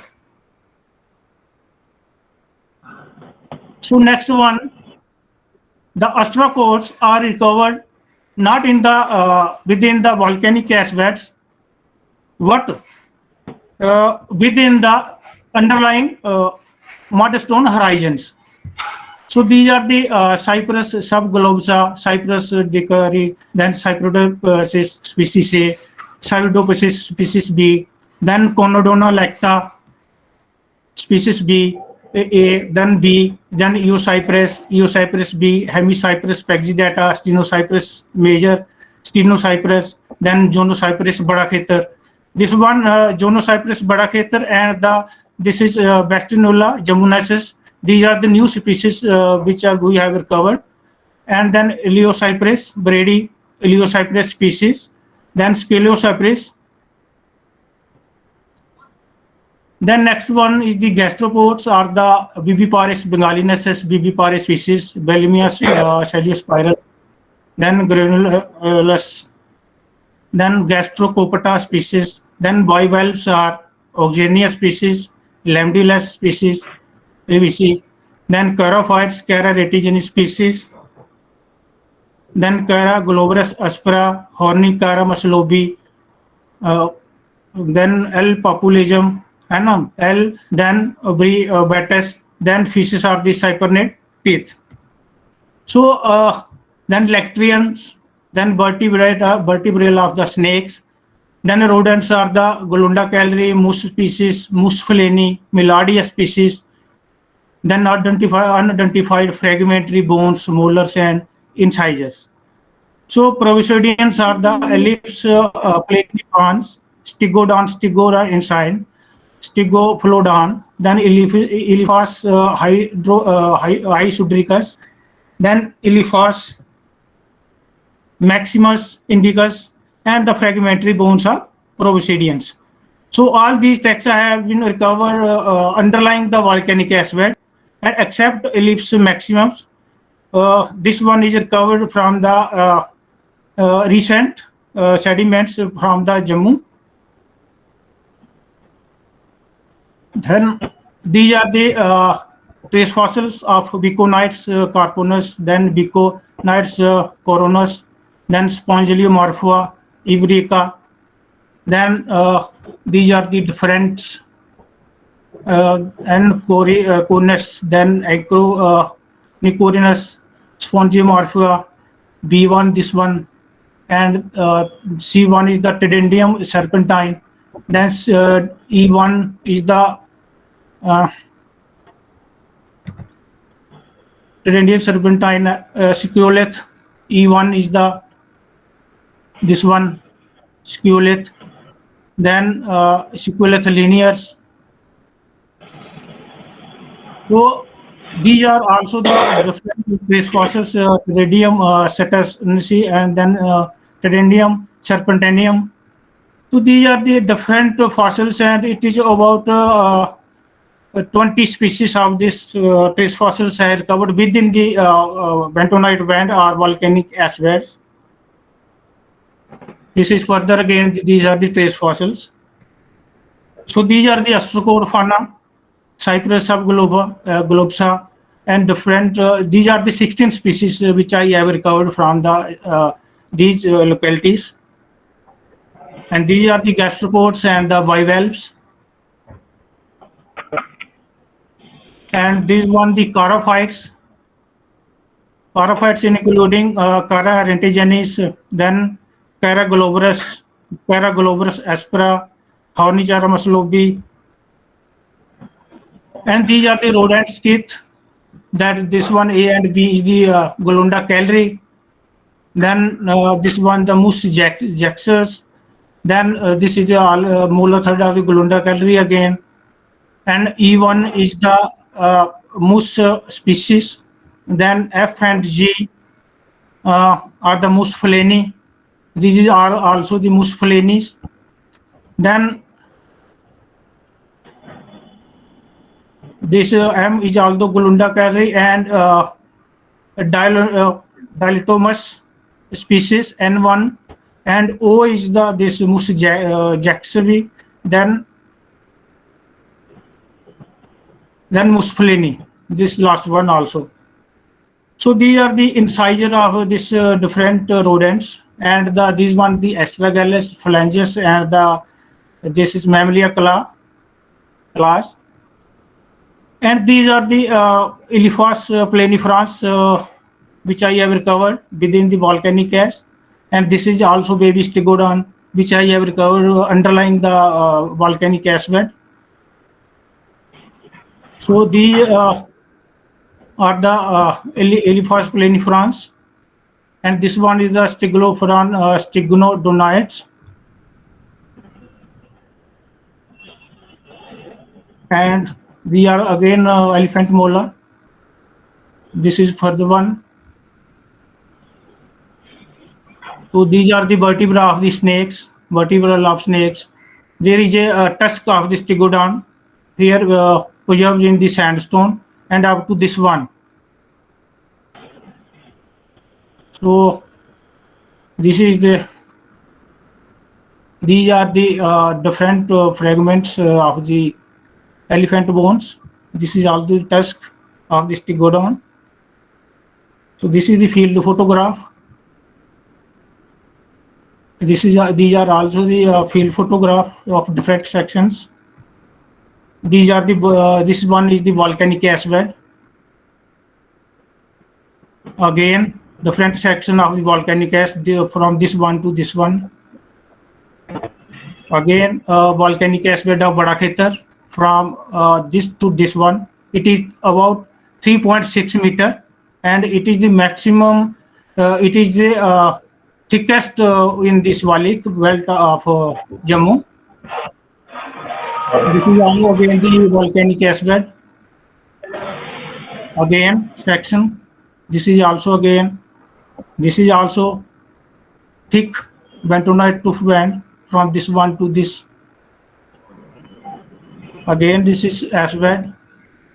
So these are the fossils which I have recovered from these sections, from different sections. So the above recovered ichnofauna from the mudstone horizon underlying the ash bed suggests a late Pliocene, early Pleistocene age of the sedimentary succession, which is also correlatable with the geochronicle dated 2.48 volcanic ash beds.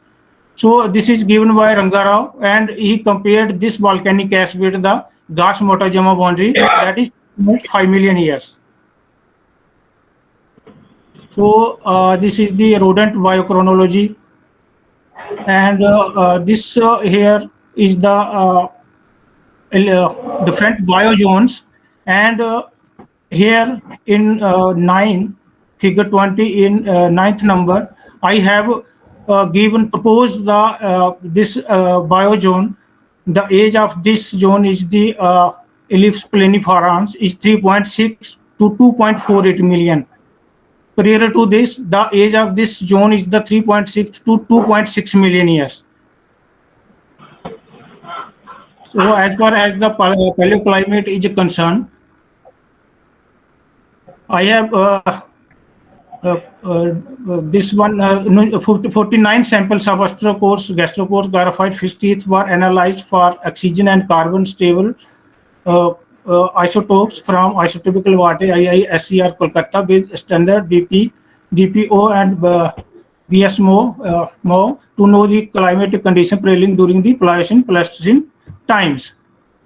So based on the data, the carbon 13 value of carapoids, astrocoarse, gastrocoarse, bivalves and fish teeth, the Pliocene Pleistocene sections of Nogrota formation suggest a mixing of C3 and C4 vegetations around 2.48 million year.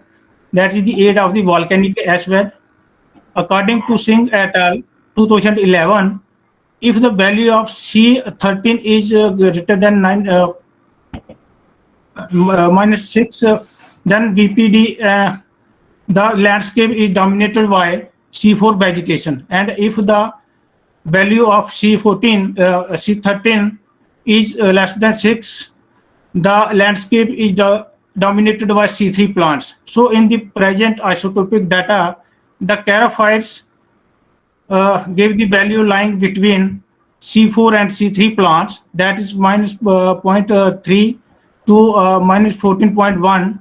Astrocoarse gave the range, this is -1.9 to -9.0, also suggests the presence of C3 and C4 vegetations on the landscape, and the bivalves range value -5.2 to 1.9 presence of C4 vegetation. So fish teeth, the value given isotopic data is -10.5 to 2.5, and the gastrocoarse value of this one is the 0.3 to 0.8.3, suggests dominance of C4 vegetation. So there is a mixing of C3 and C4 vegetation at 2.48 million year, indicate that the transition phase of the warm climate to cold climate conditions.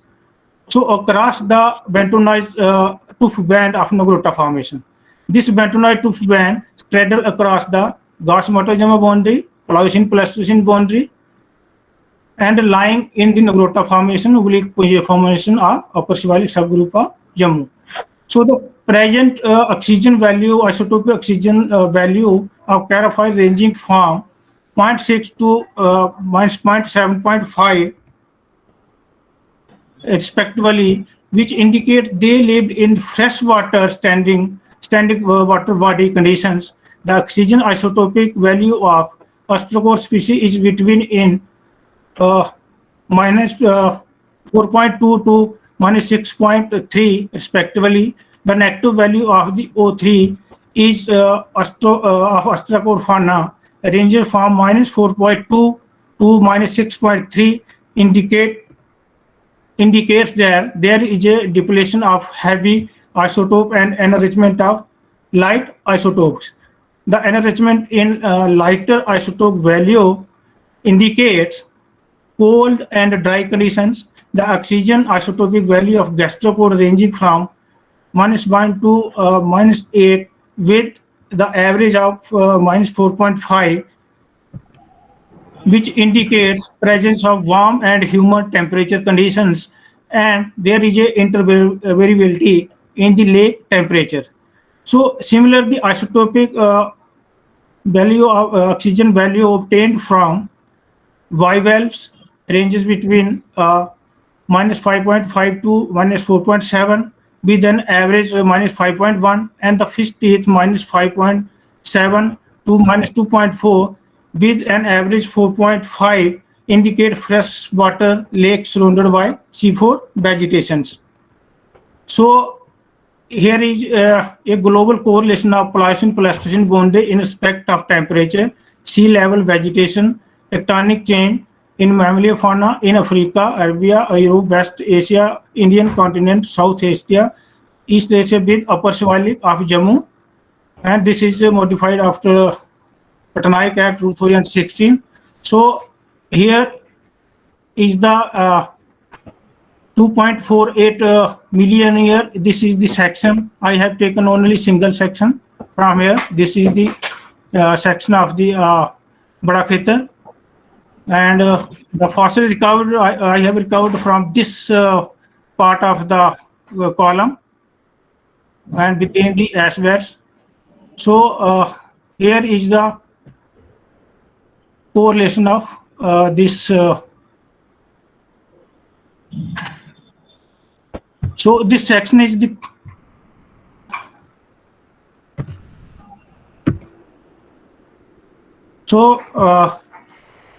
here is the magnetic polarity of this one. This one is the Gauss and this is the Motoyama. So Gauss Motoyama boundary here as the Bentonal is also on the same this correlate with this Neogen quaternary boundary. So this is all about this one. This is the photograph. Thank you.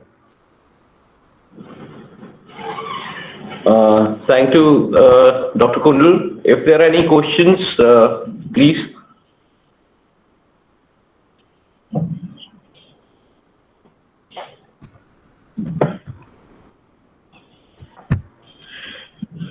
So if there is no question, we shall move to another talk because we have we are a little bit late. So may I invite another speaker, Maria Maharajan?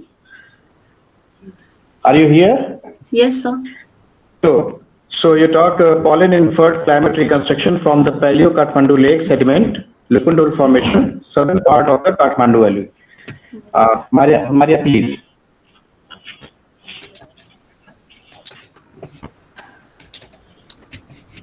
Dr. Kundal, you can stop sharing, please. Stop presenting. Okay.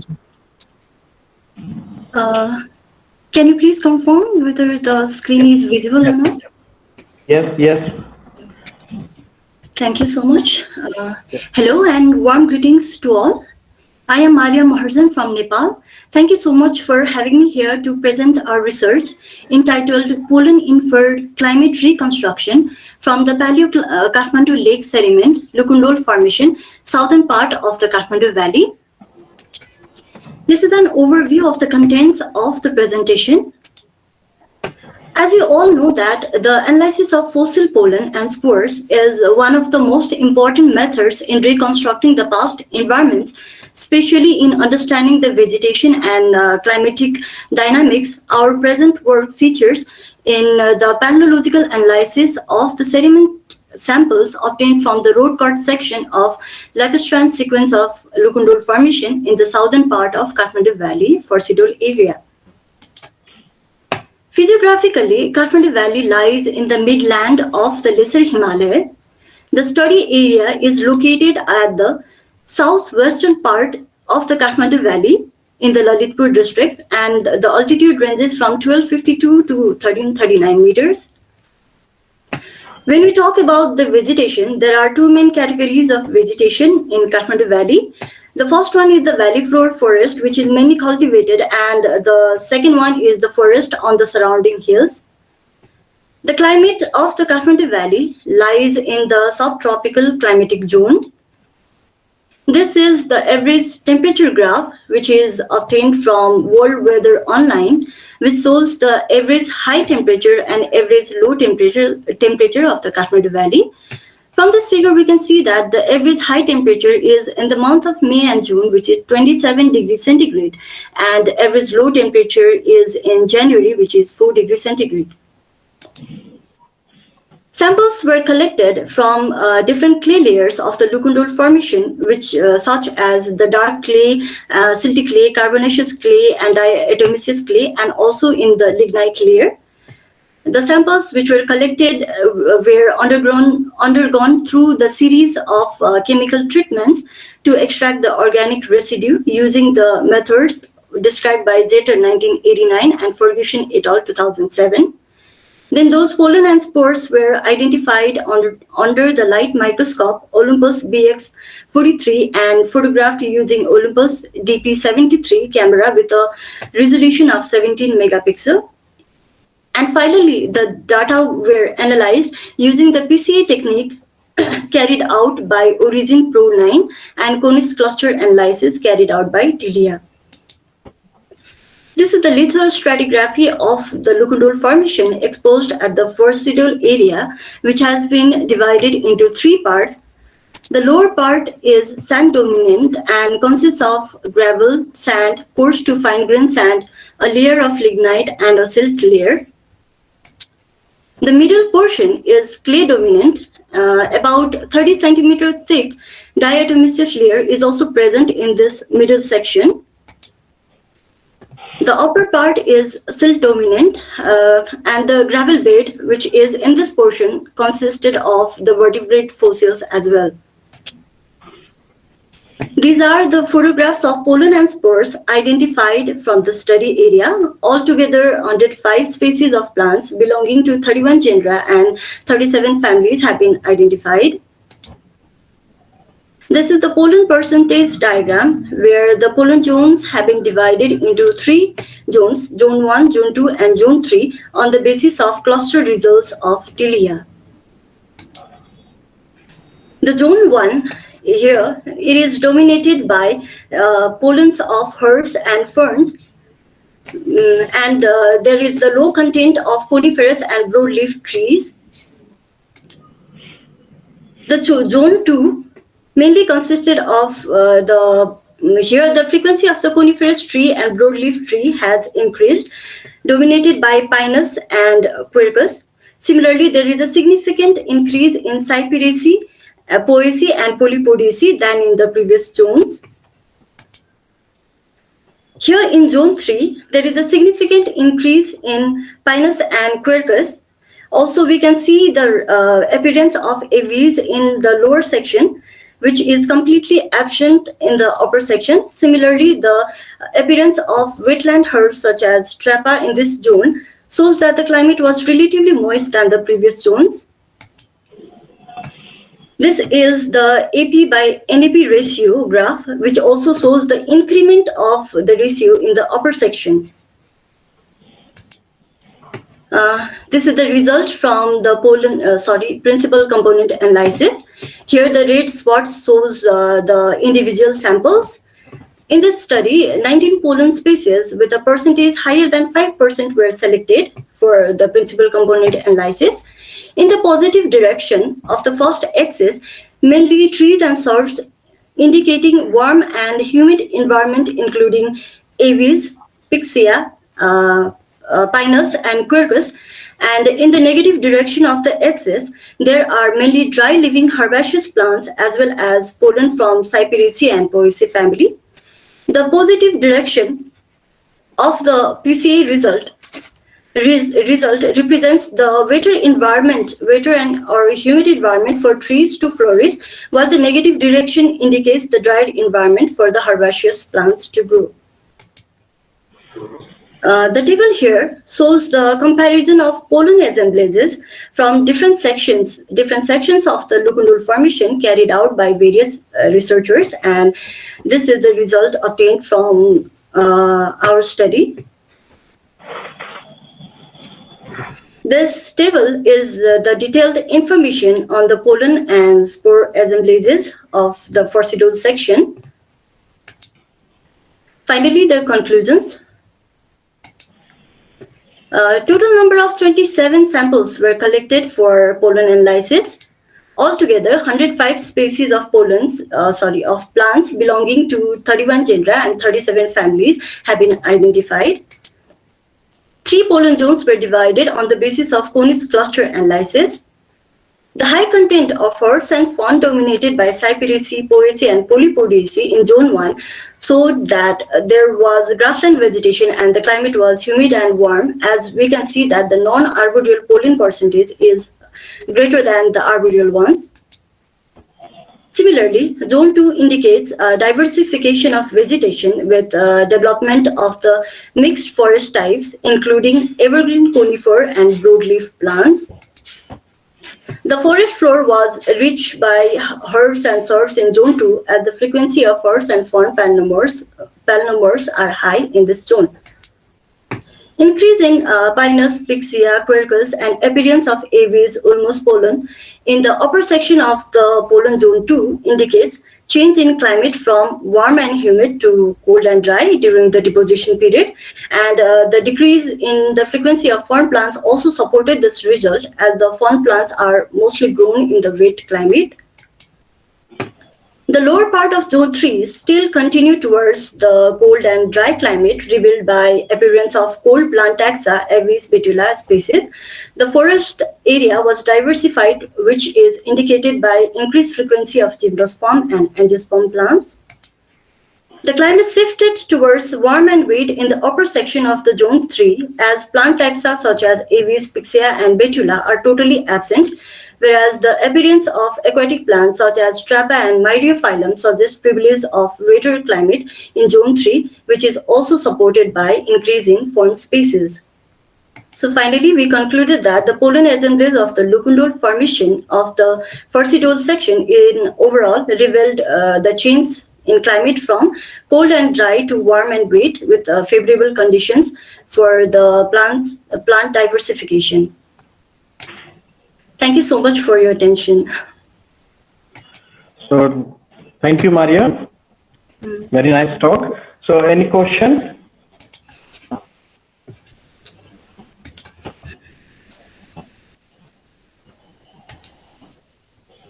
If there is no question, we may move forward. So, Purushottam, are you ready? Yes, sir, I am ready. So, I invite Purushottam Adhikari. Yes, we'll sir. talk on plant fossils from the middle Shivalik of eastern Nepal and their climatic and phytogeographic significance. Purushottam, please.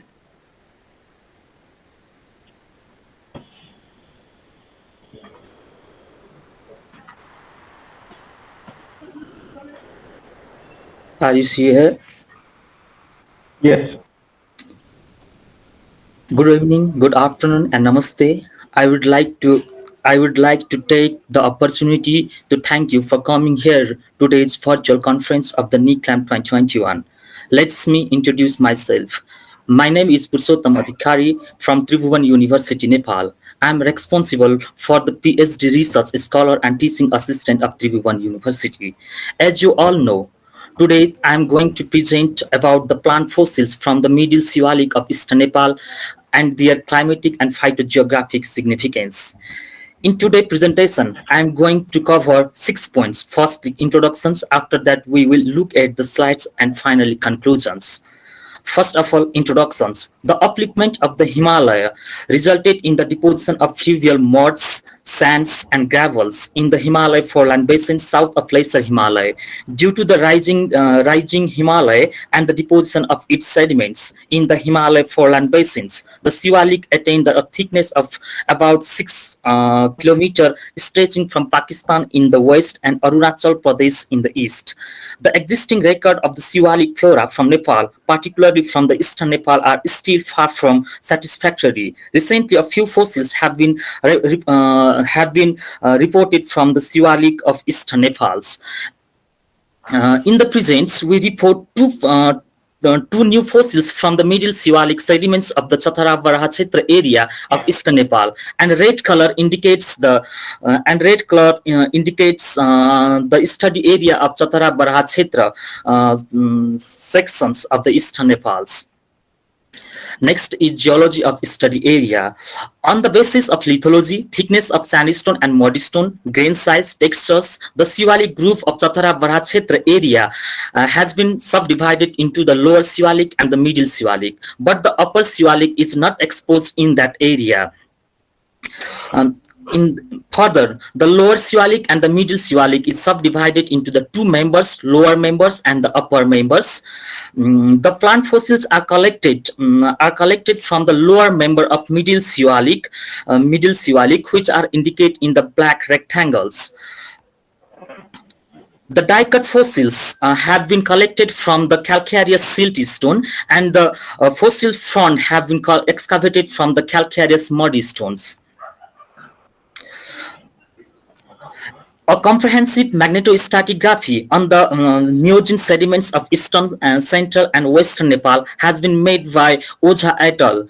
They have suggested the Mustarkhola sediments of the Middle Siwalik of eastern Nepal, which are very close to our fossils locality, were deposited between the late Miocene to early Pliocene time. And third is the fossils material and terminology. The specimens were first cleared with the help of the chisels and hammer. The photographs were taken using a digital camera under the natural low-angle sunlight. The detail of the fossil's leaf were studied using the stereoscopic microscope. The terminology used in describing the present species followed by the various manual of leaf architectures. The specimens were identified in the Herbarium of Central National Herbarium, Howrah, India, and all fossils were deposited in the Museum of Central Department of Geology, Nepal. Result, first of all, systematic. The characteristics features of the fossil sleeve, such as elective shape, entire margin, actinodromous senescence, corded base, narrow to moderate acute angle of divergence of secondary vein, percurrent, simple, recurved tertiary vein, and loop compound agrophic vein. It suggests that its affinity with the genus Triogota alata, synonyms Sterculia alata of the family Malvaceae.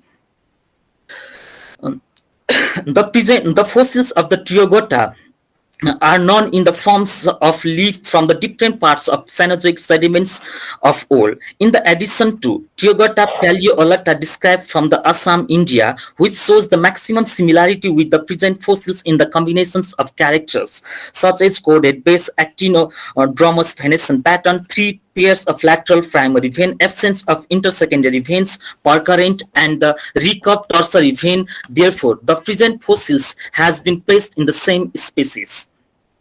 And second, systematic. The characteristics features of the fossils, such as fertile front, narrow to wide oblong in shape, entire margin, cartaceous textures, pinule size decreasing upwards, narrow to moderate acute angles of divergence of lateral veins. It suggests that its affinities with the family Telepteridaceae. Holtram et al. Examined morphological related genera such as Cyclosaurus, Goniopteris, Ampelopteris, Telepteridaceae, and this flora suggests that they can be differentiated on the basis of various characteristics characteristics such as unicellular, granular, non-granular hair, spores, anatomy of rhizomes, chromosomes, numbers, etc., which could not be observed in the present fossils form. Therefore, its affinity up to the generic level cannot be established. Joshi and Mehrotra erect an organs genus Dactyophyllum teritium, which is only based on the morphological characters of the front belonging to the family Telepteridaceae. Therefore, our fossils is too similar to it in all the morphological features. It had been placed in the same species. Discussion. First of all, modern distribution and fossils records of Malvaceae, including Triogota. The Malvaceae involves 243 genera and more than 4,225 species distributed largely in tropical, sometimes temperate area of the world. The genus Triogota consists of 21 species distributed throughout the tropics of Andaman and Nicobar Islands, Bangladesh, Cambodia, India, Laos, Malaysia, etc. The Malvaceae fossils are known in the forms of leaf, flower, fruits, seeds, and wood. Have been reported from Upper Cretaceous to Pleistocene in the all continent except the Antarctica.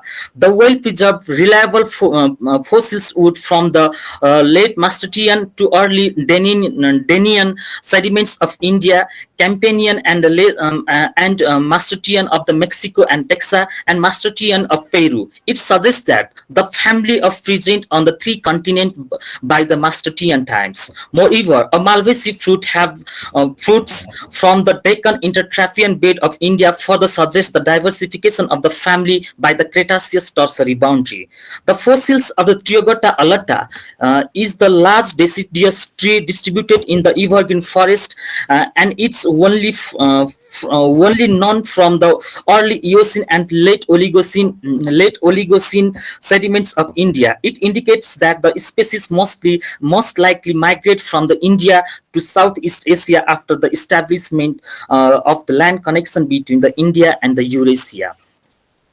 Second is the modern distributions and the fossils record of Telepteridaceae. The Telepteridaceae involves the 5 to 30 genera and about 950 species distributed mainly in the tropical and subtropical area of the world, while few of them are temperate regions. The family have the good megafossils records since Cretaceous and throughout the Cenozoic time. The earlier fossils record of the family shows its presence in the late Maastrichtian times to early Paleocenes of Colorado, USA. In the Paleogene,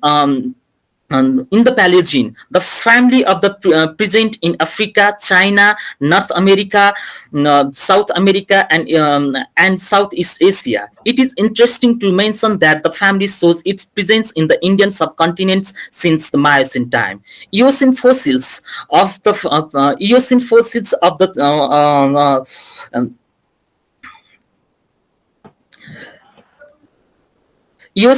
of the family from China indicates that the family Telepteridaceae migrate to Indian continent probably from the Southeast Asia after the establishment of land connection between the India and Eurasian plates. Third is the middle Siwalik flora and the climate of the eastern Nepals. The Siwalik sediments of the eastern Himalaya include the eastern Nepal, Bhutan, Darjeeling, and Arunachal Pradesh of India. These all sections are well preserved. Megafossils are reported in different time and sections. The overall middle Siwalik floristic assemblage of the eastern Himalaya indicates the dominance of the evergreen taxa over the deciduous one, indicating that the rainfall seasonality was less pronounced and the number of dry months were less than 3 to 4 months. The qualitative analysis of the middle Siwalik climate of the eastern Himalaya was done by using the CLAMP analysis. The overall quantitative paleoclimatic data of the middle Siwalik indicates a warm and humid climatic condition during the deposition times. And finally, conclusion, we have reported two new fossils leaf, namely the Triogota Paleolata Srivastav and Mehorota of the family Malvaceae, and Telepteridaciophylum Teritium Joshi and Mehorota of the family Telepteridaceae from the middle Siwalik of late Miocene to early Pliocene sediments of eastern Nepal. The presence of these fossils and previous fossils non-fossils data indicate the presence of evergreen forests in the eastern Himalaya during the deposition time. The Telepteridaceae immigrate to the Indian subcontinent probably from Southeast Asia after the establishment of land connection between the Indian and Eurasian plate during the Neogene time. Thank you. Excellent talk, Purushottam. So, any question?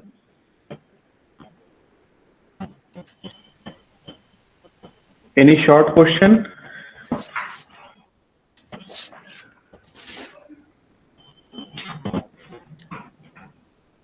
Okay, then we move forward. Seema Humagan.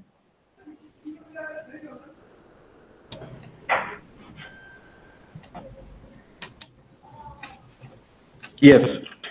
So she will talk on paleoclimatic reconstruction of the Middle Pleistocene Palinological assemblage using coexistence approach analysis from the Dharamstali Formation, Northern Kathmandu Valley. Seema, can you hear me? Yes, sir, I can hear you. Can you please confirm if my presentation is visible? Yeah, please. Okay. Namaste, everyone. It's me, Seema Humagai from Nepal, and I'm going to present our research work from Paleo Kathmandu Lake. Just a minute, Seema. Just share your slide. Oh, sorry.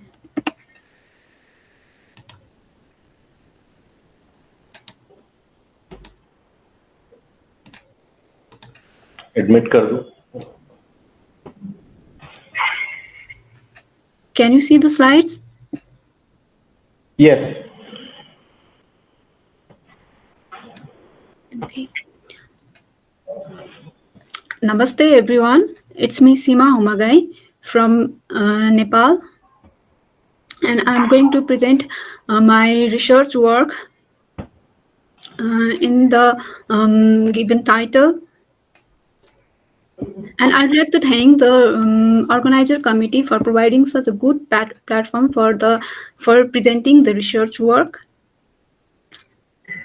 This is the general outline of my presentation. The lake sediments are proven to be the best archive for paleoenvironmental interpretation. They provide a high-resolution continuous data, although some of the limitations are to be considered during the interpretation. This is the block diagram showing how the pollens are carried out by different agents and deposited in the lake sediments. The palinological samples are collected from the lake and studied under the microscope, and statistical analysis are done for the environmental interpretation. Talking about why palinological study is important, as we know, every plant bears its unique pollen and spores. They are abundant in sediments, and thanks to the chemical called sporopollenin present in the enzyme, due to which they are able to be well preserved for the longer period of time.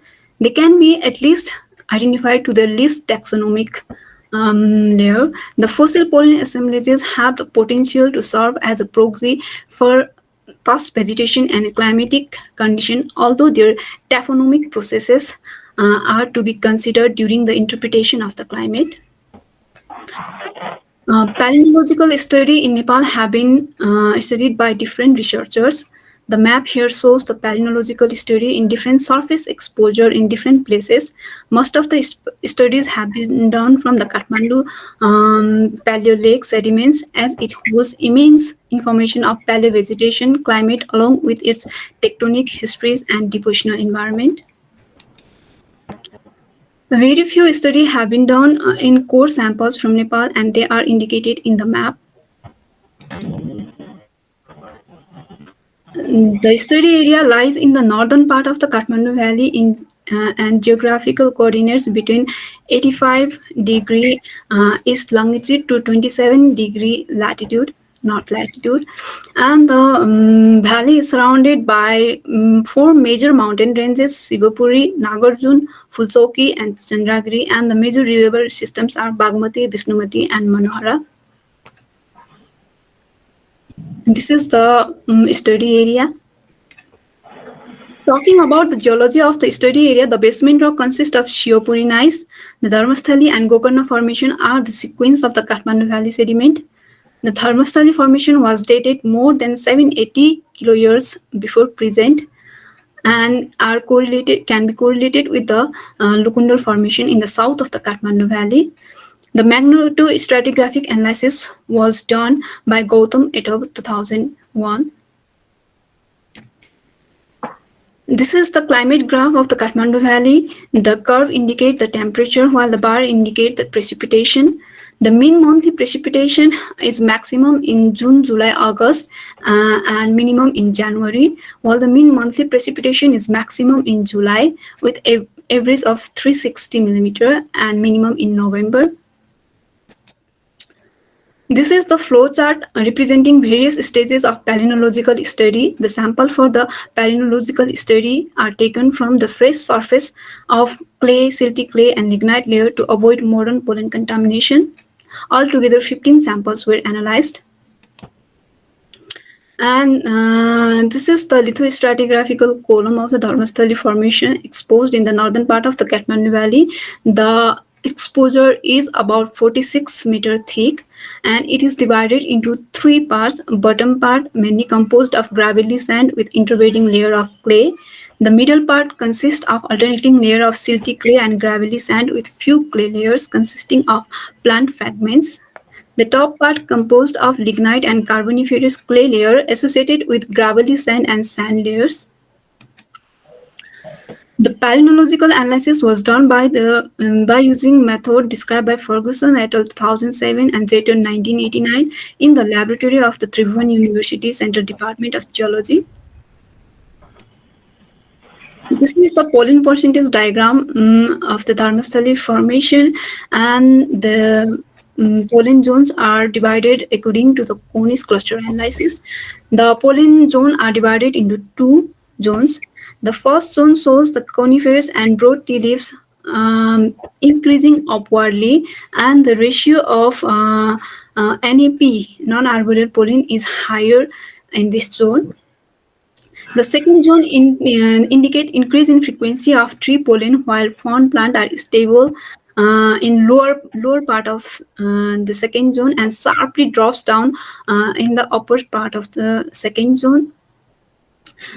The overall qualitatively describing the pollen assemblages suggests favorable environment for vegetation to grow during the deposition time. The table includes modern distribution and occurrence of plant species identified from the Dharmasthali pollen assemblages. They are important information for inferring the climate. We applied the coexistence approach described by Moos-Brugger and Tesher 1997 to the fossil taxa in order to quantitatively reconstruct paleoclimate of the Dharmasthali formation.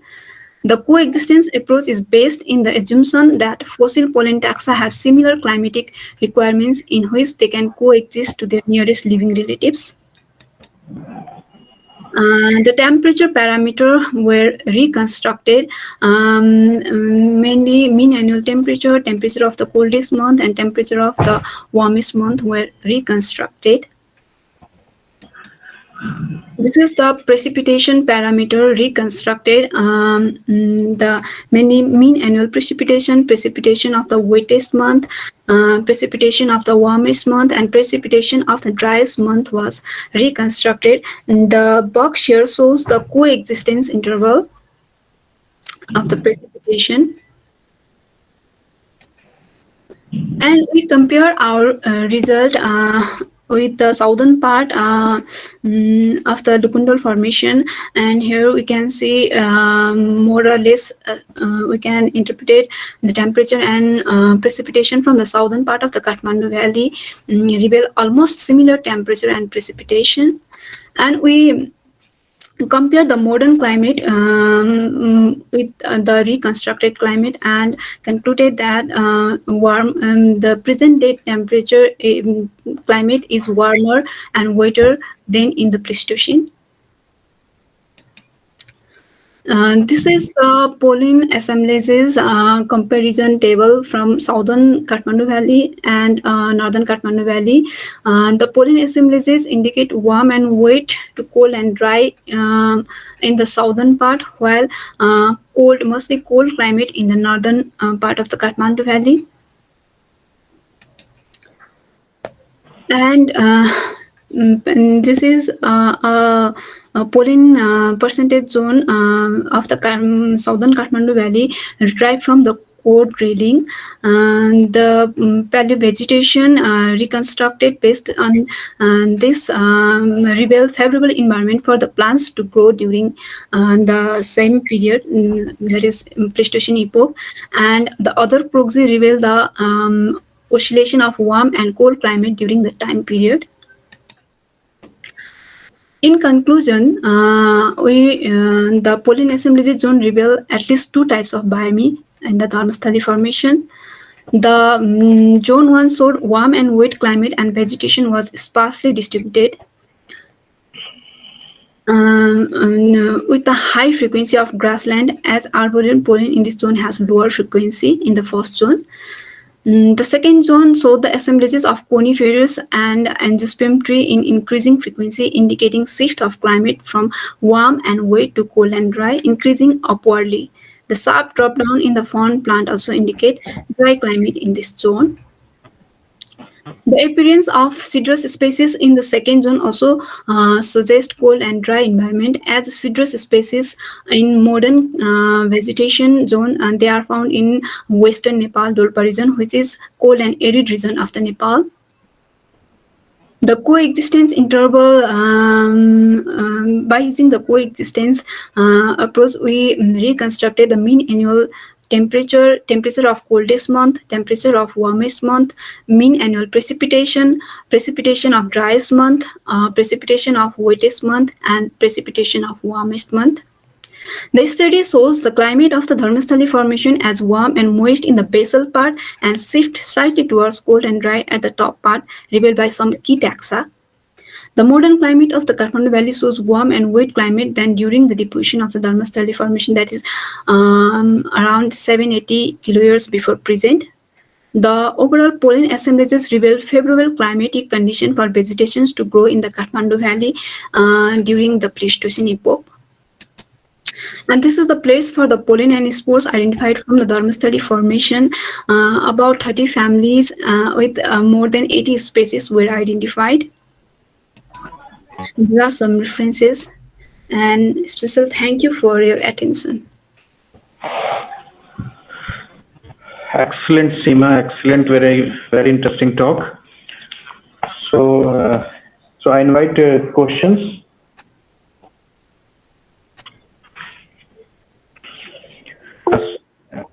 Yes, Angela. Please, Angela. Thank you. Thank you very much for this nice presentation, and also thank you very much to the earlier presentations which had no discussion yet. As I understood correctly, the age of your section is early Pleistocene up to the Matuyama-Brunish boundary, correct? With the upper part is the beginning of the middle Pleistocene, right? Right.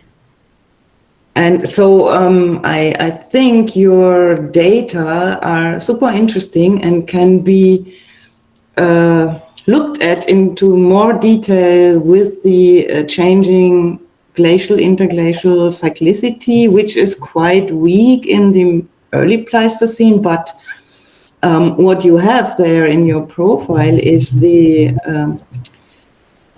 early middle Pleistocene transition, and I think with further analysis you can really get a very nice story of this. You mentioned that the upper part is showing cooler signals, which fits very well with the global climatic history.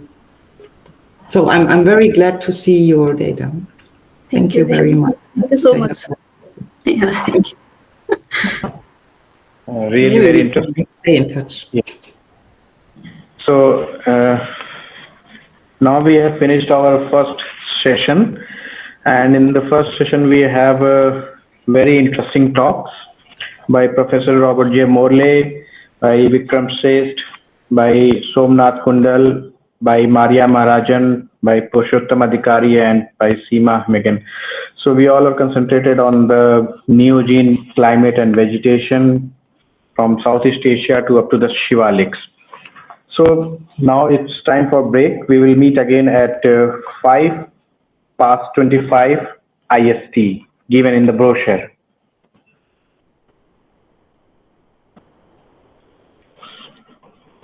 A warm welcome to you all. We now commence with the... Hello, Professor Patnaik, how are you? Hello, hello. Are you able to hear me? Yes, yes, yes. Okay, great, great. All okay, right. so we are in the final session now. Dr. Prasad had to leave for some important commitments. So this session will be chaired by Gaurav and myself. The very first keynote, the keynote lecture is by Professor Rajiv Patnaik, and he'll be talking on the topic stable isotopic data from fossil mammalian enamel recovered from the late Miocene deposits of Kutch, Gujarat, implications for paleoecology and paleoclimate. Yes, Professor Patnaik, you can share your screen, start presenting, please. Are you able to see the screen? Yes, sir. Okay. Full screen, please. Hello. Full screen, please. Full screen. It is from my side. It is full screen. I don't know. Bookmark. Just click on that bookmark icon. Yeah, I have done that. I've done that. It is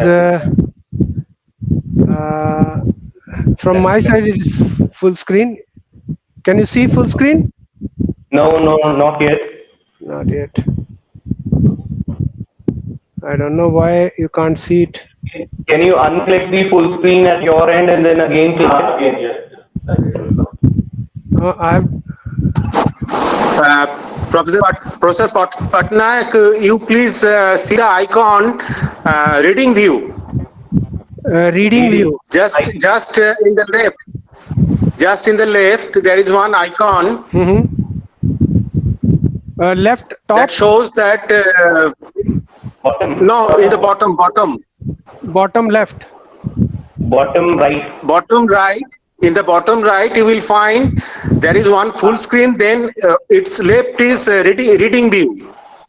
Right. Just on your right. Just on your right. Yes. Now it's visible. Yes. Is okay? Yes. Please. Okay. All right. Okay. Thank you for this opportunity. I must thank all the organizers, and it's really always pleasure to be giving a talk which is being organized by the Birbal Sahni Institute.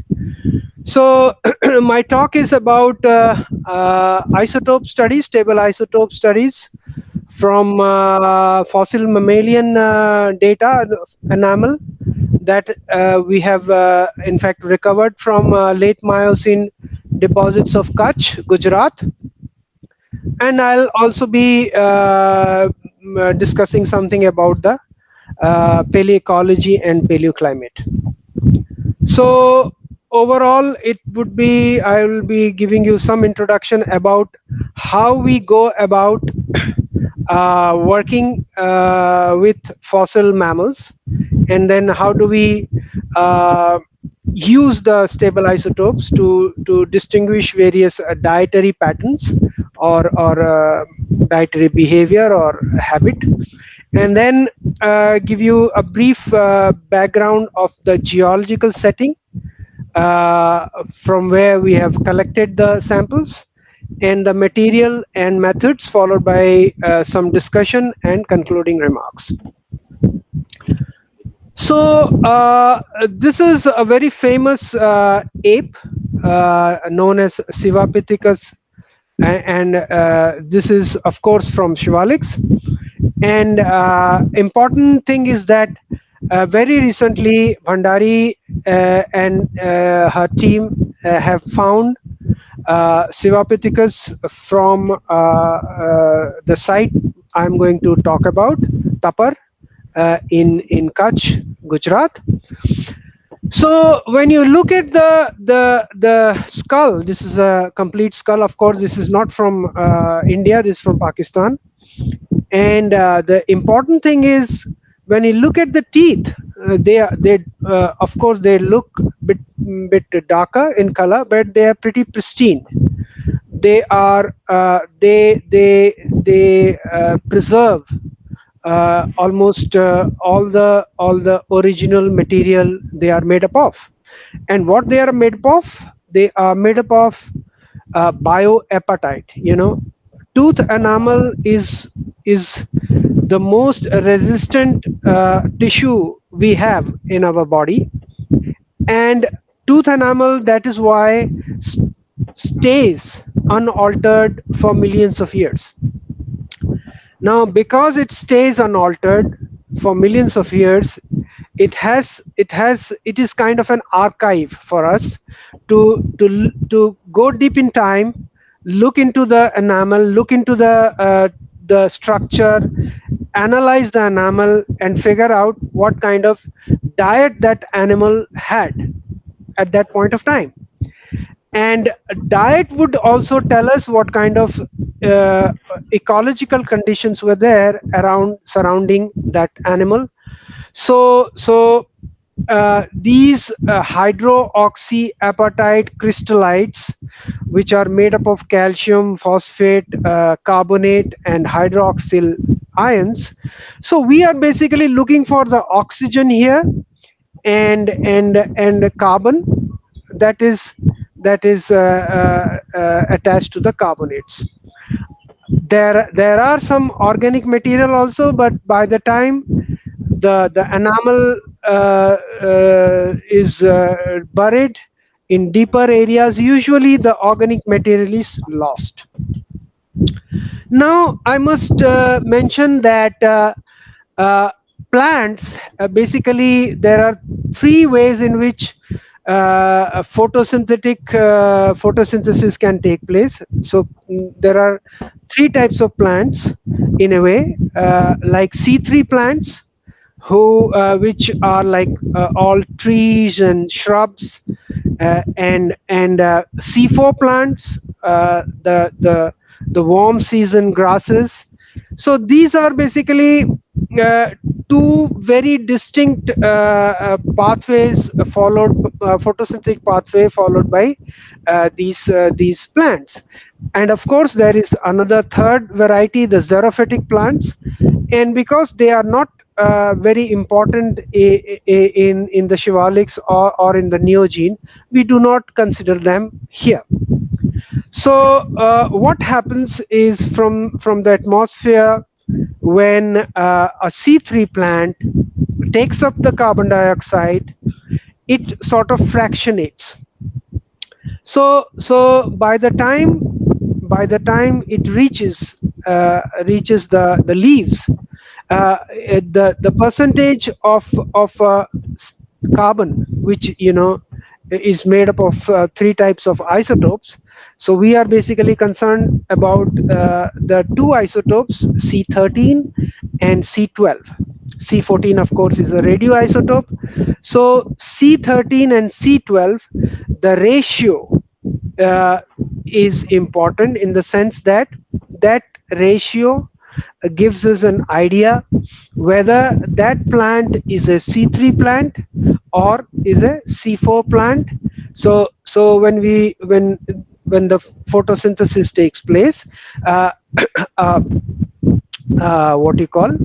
fractionation takes place. Now when you look at the present day scenario, a C3 plant, in a C3 plant, the delta C13, that is which depends upon the ratio between C13 and C12 of the sample divided by the standard -1, and it is mentioned in part per mil, not in percentage.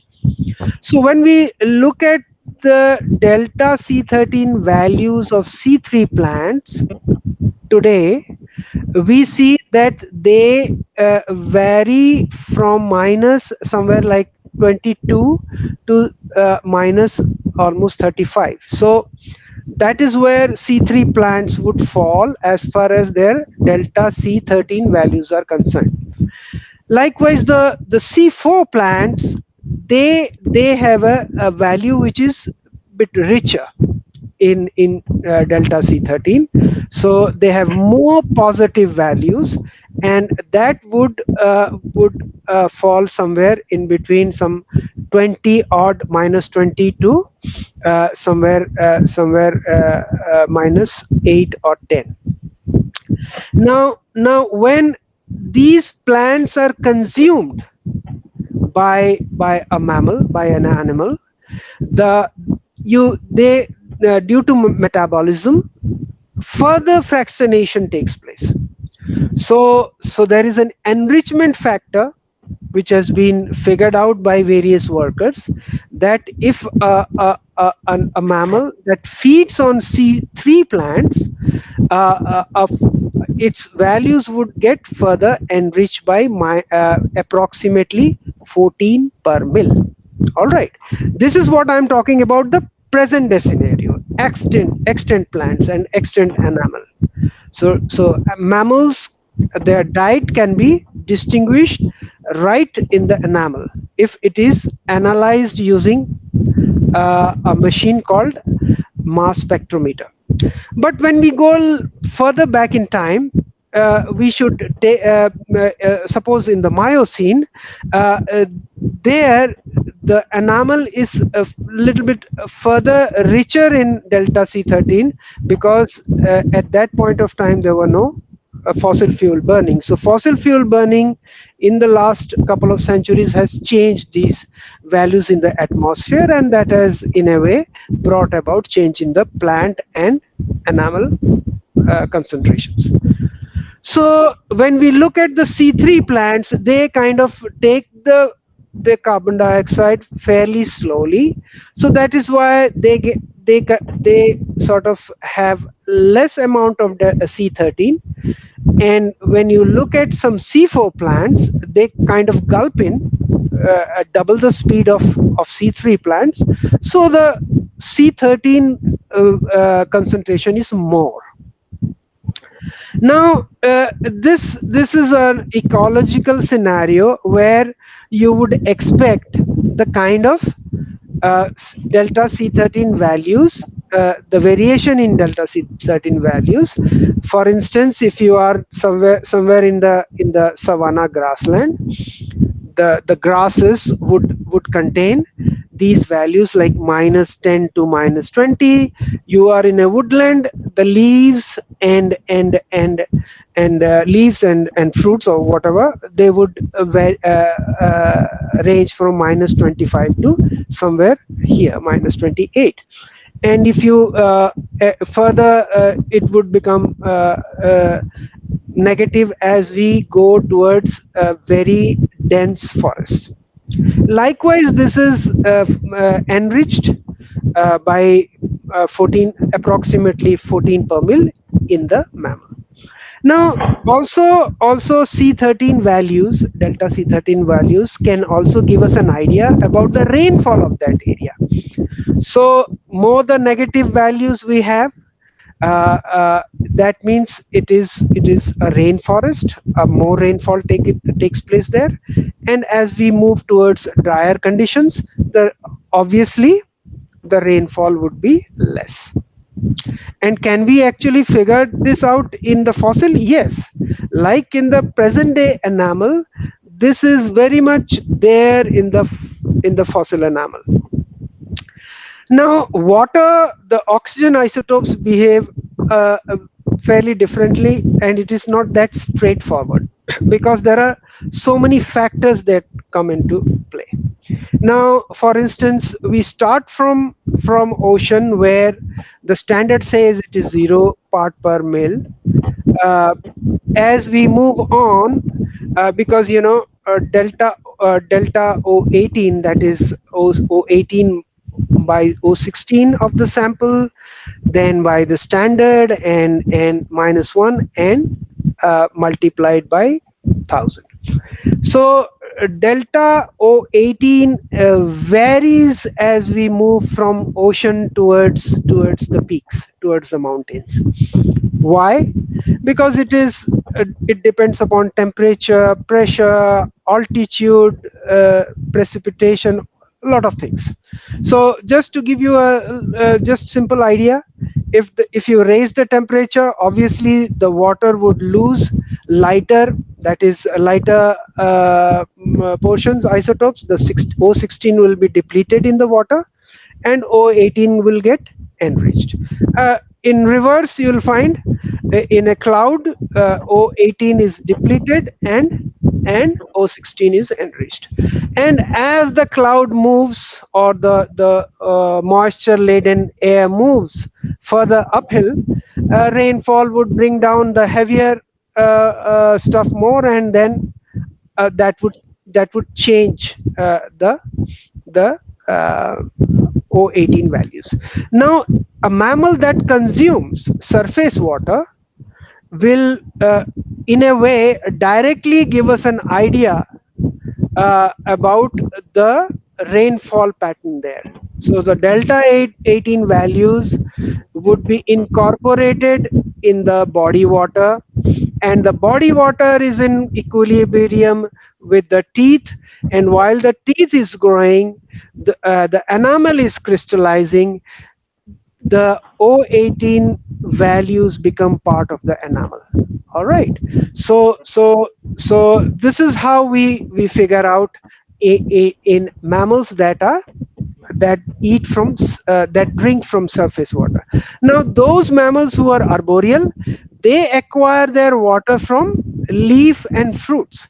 So their delta O18 in their teeth would depend upon the transpiration, more evaporation, evapotranspiration. All right. So I'll come back to the place where we are doing this analysis. We are carrying on. This is just we are beginning to analyze, and this is the very famous site, Tapar site, and this is the section. And Bhandari et al. Have recently proposed an age of approximately 10.8 to 10.1 million years, based on the rodent, the rats and mice they have recovered from there. And these are our team members. They are excavating the site, and we are making some step trenches. So we just take out bulk samples. We drill the enamel, tooth enamel, make powder. If we want to do some serial drilling, we can drill several layers over layers, and that would give us some idea of an individual.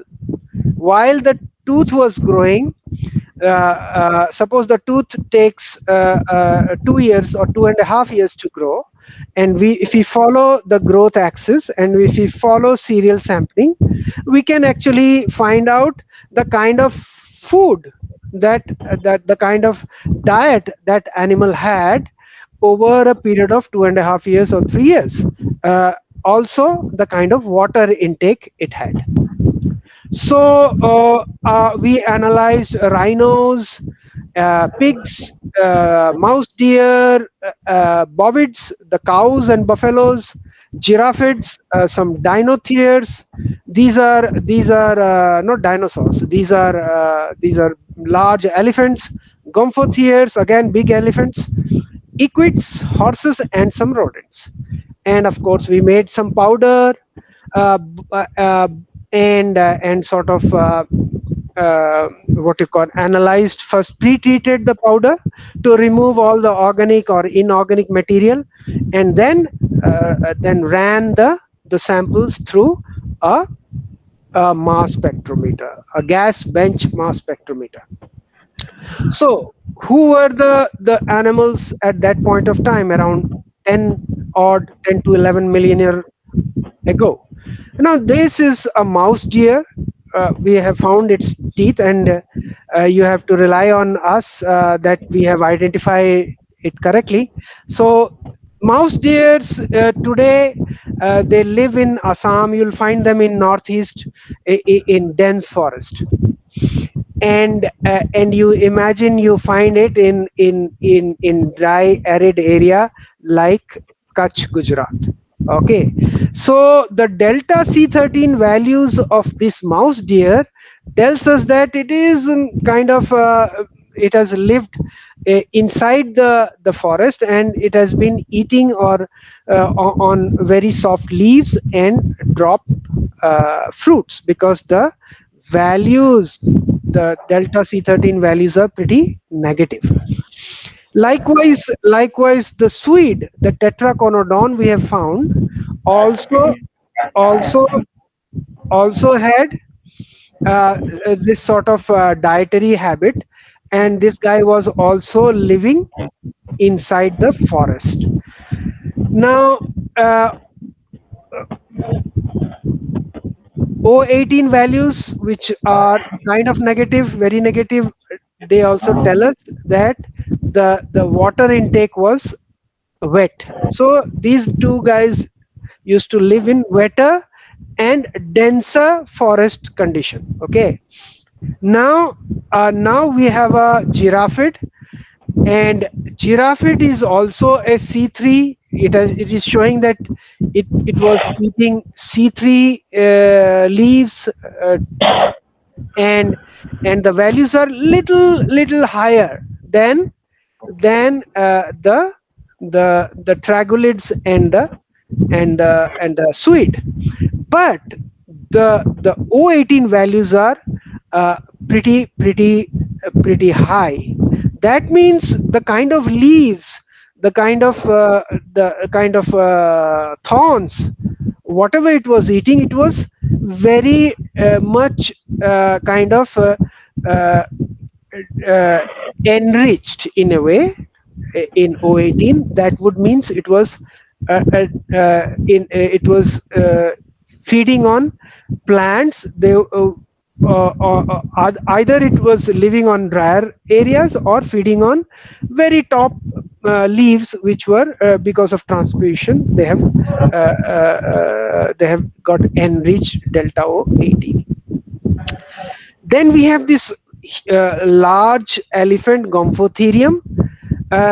Gomphotherium, again, it was a browser, but not actually a pure C3 feeder. So there was some content in of C4 grass, might have been, because if you have pure C3, the delta C13 value would show somewhere around -14 or -15, right? Then we have rhinos and anthracotheres. Now, anthracotheres are very similar to hippos. So rhinos, we know they love lakes, water. So again, both of them were C3 feeder, and they have because they live in water, you would expect wetter conditions. So no point. So obviously the delta O18 would be negative. Then the Dinotherium indicum, which we have recently found, pretty huge animal. It used to consume lot of C3 plants, but some grass was also there. The Hipparion, the equid, which actually came from North America. I must tell you, these two guys, the Gomphotherium and the Dinotherium, they were actual inhabitant of Africa. So the elephants we have today are basically belong to they come from Africa. So bovids, associated bovids also showed C3 browsing.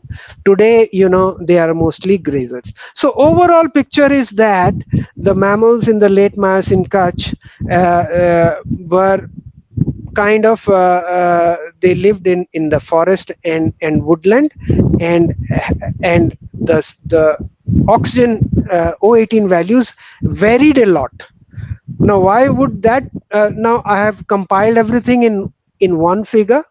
Now this figure shows that some of the, this is basically same thing what I have already told you.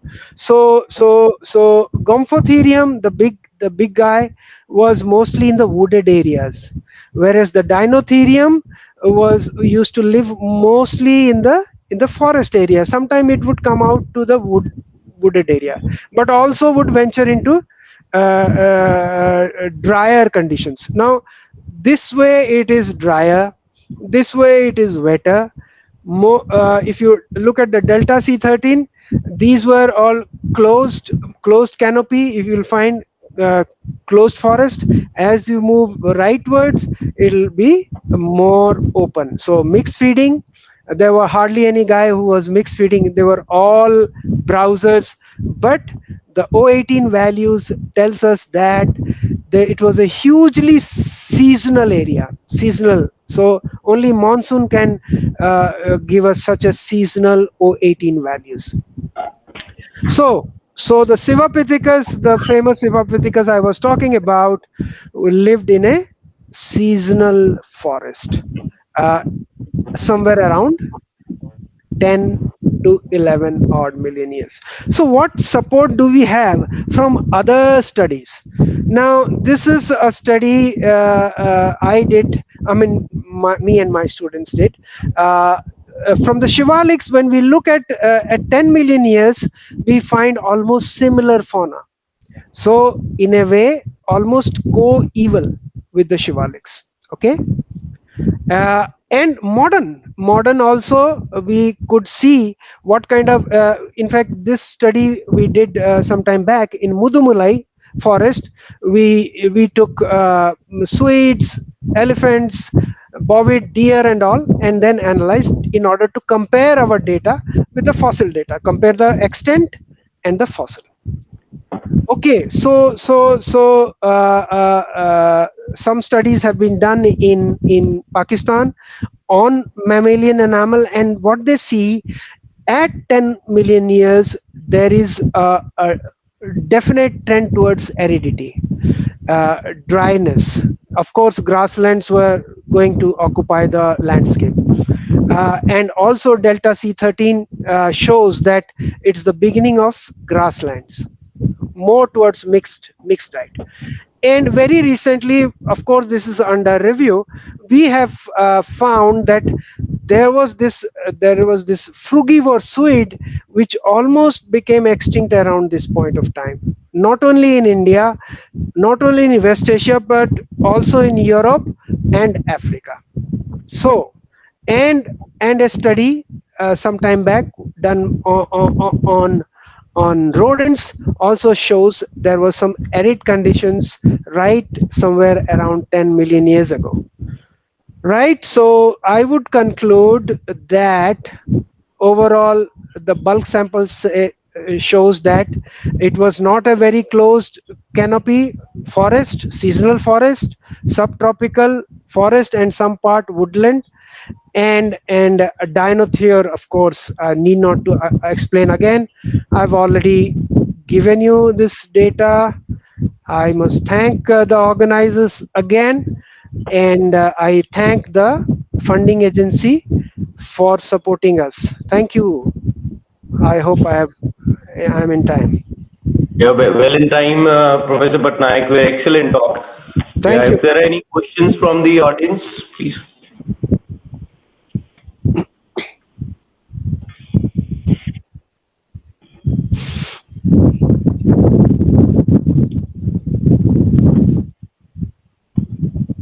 Dr. Patnaik, if there are no questions, I just have a curious question. Do we have any plant data from Tapper to suggest anything of that sort? Any in fact, I don't have, but I think there was some paper recently. I think from BSIP, I guess. I think so. I don't have, but some. Dr. Poonam's paper, was it? Going back. No, I'm sorry. This is not. Yeah, from Palasava, not from. Palasava is there, but not from Tappad. No, yeah. You are right. Not. I was mistaken. Yeah. Okay.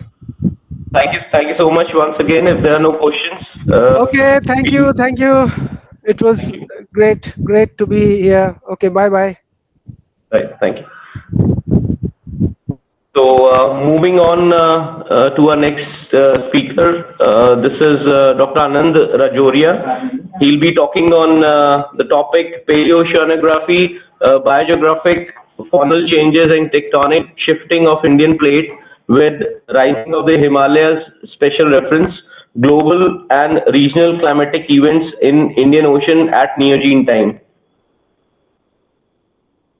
Dr. Rajoria, please, if you're there.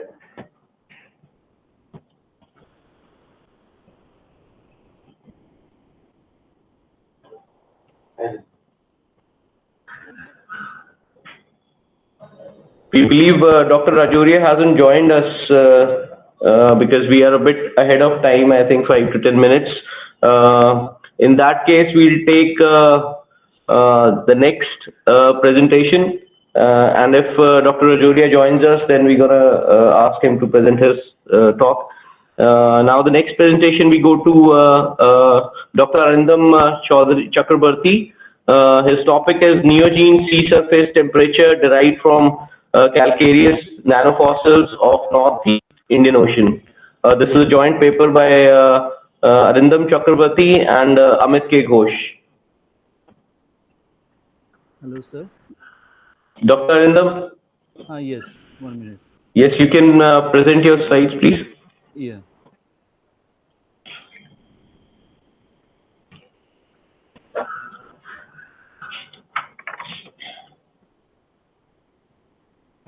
Is it visible? Yes, absolutely.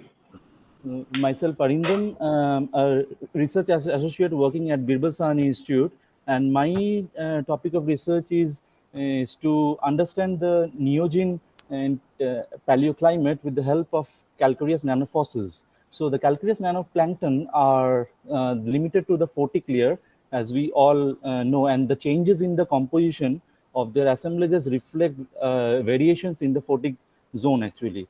So the paleogeography and abundance of this microfossil primarily reflect the surface water conditions. And the principle behind to apply to this is to track the paleoceanographic change across the Northeast Indian Ocean. So in the Indian Ocean is the third largest ocean of the world that is bounded by Asia to the north and Africa to the west and Australia to the east. Along its core, the Indian Ocean has some large marginal or regional seas like the Arabian Sea, the Bay of Bengal, and the Andaman Sea. So we are concentrating more on the Andaman Sea, that is the Northeast Indian Ocean, and our work is mainly based on the Andaman Sea, which comes under the Northeast Indian Ocean, also known as Northeast Indian Ocean. The several features that make the Indian Ocean unique, and amongst it are the large-scale tropical whirlpool that affects the regional and the global climate. So the global ocean temperature, as you can see here in the curve here, the SST of the global ocean and the SST of the Indian Ocean here. So it shows that the global ocean surface temperature was fairly stable at the initial stage of the 20th century, but there is an increase in the in 0.2 degree between 1910 to 1940 here, and then it is stable again from 1940 to 1970, around 1970, and then there is a gradual rise to the present, and where you can see that we are telling the global climate change, and the temperature is around 0.5 degree centigrade more. So the Indian Ocean SST followed the same trend and with the global ocean, but an average of around 0.1 to 0.2 degree centigrade warm.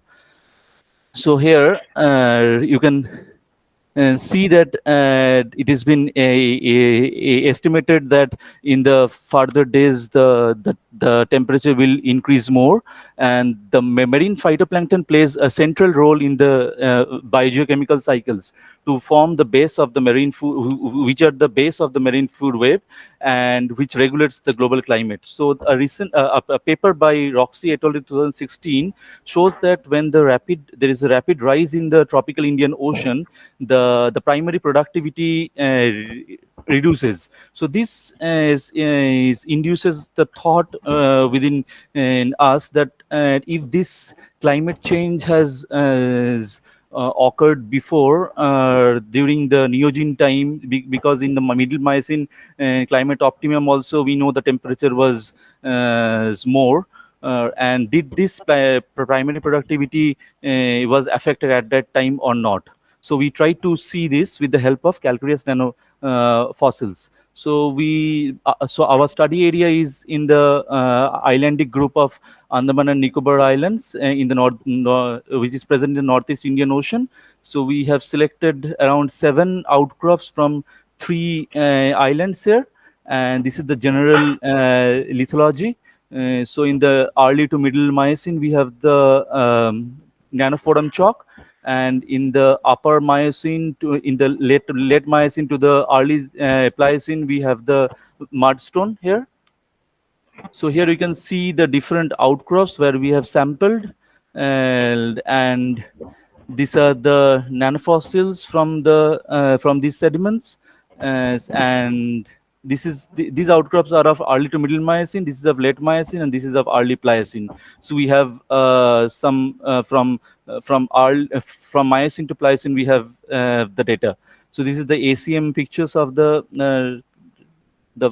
species, and this part of the paper has been already published recently in Paleo 3.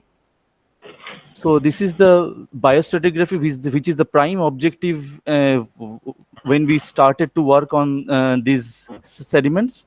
So we denoted with several marker forms. So here the present research work is is in a nascent stage now. So we tried to do a DC analysis with 121 samples that we have, and in that we have 43 species recorded. So we got a when we try to do the DCA, we have a clear demarcation of the samples with the following age. So, and the hygiene values of this axis one is 0.404, and the length of gradient is more than 2.3, which shows that there is difference between these samples, and the cumulative percent variance is also more, around 34.9%. So we try to see that is there any relationship. Generally, there is a relationship when the diversity increases, the richness may be increasing. So we try to see statistically that this follows or not. Then we saw that this completely follows, and the correlation coefficient and R shows 0.43, and the p value is also significant here.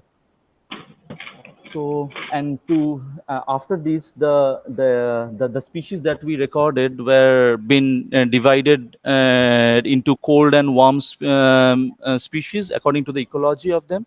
The taxa identified till species level was considered here. The cosmopolitan taxa were not considered, and this NTI index was calculated with the help of the percent warm taxa with the percent warm and cool taxa into 100.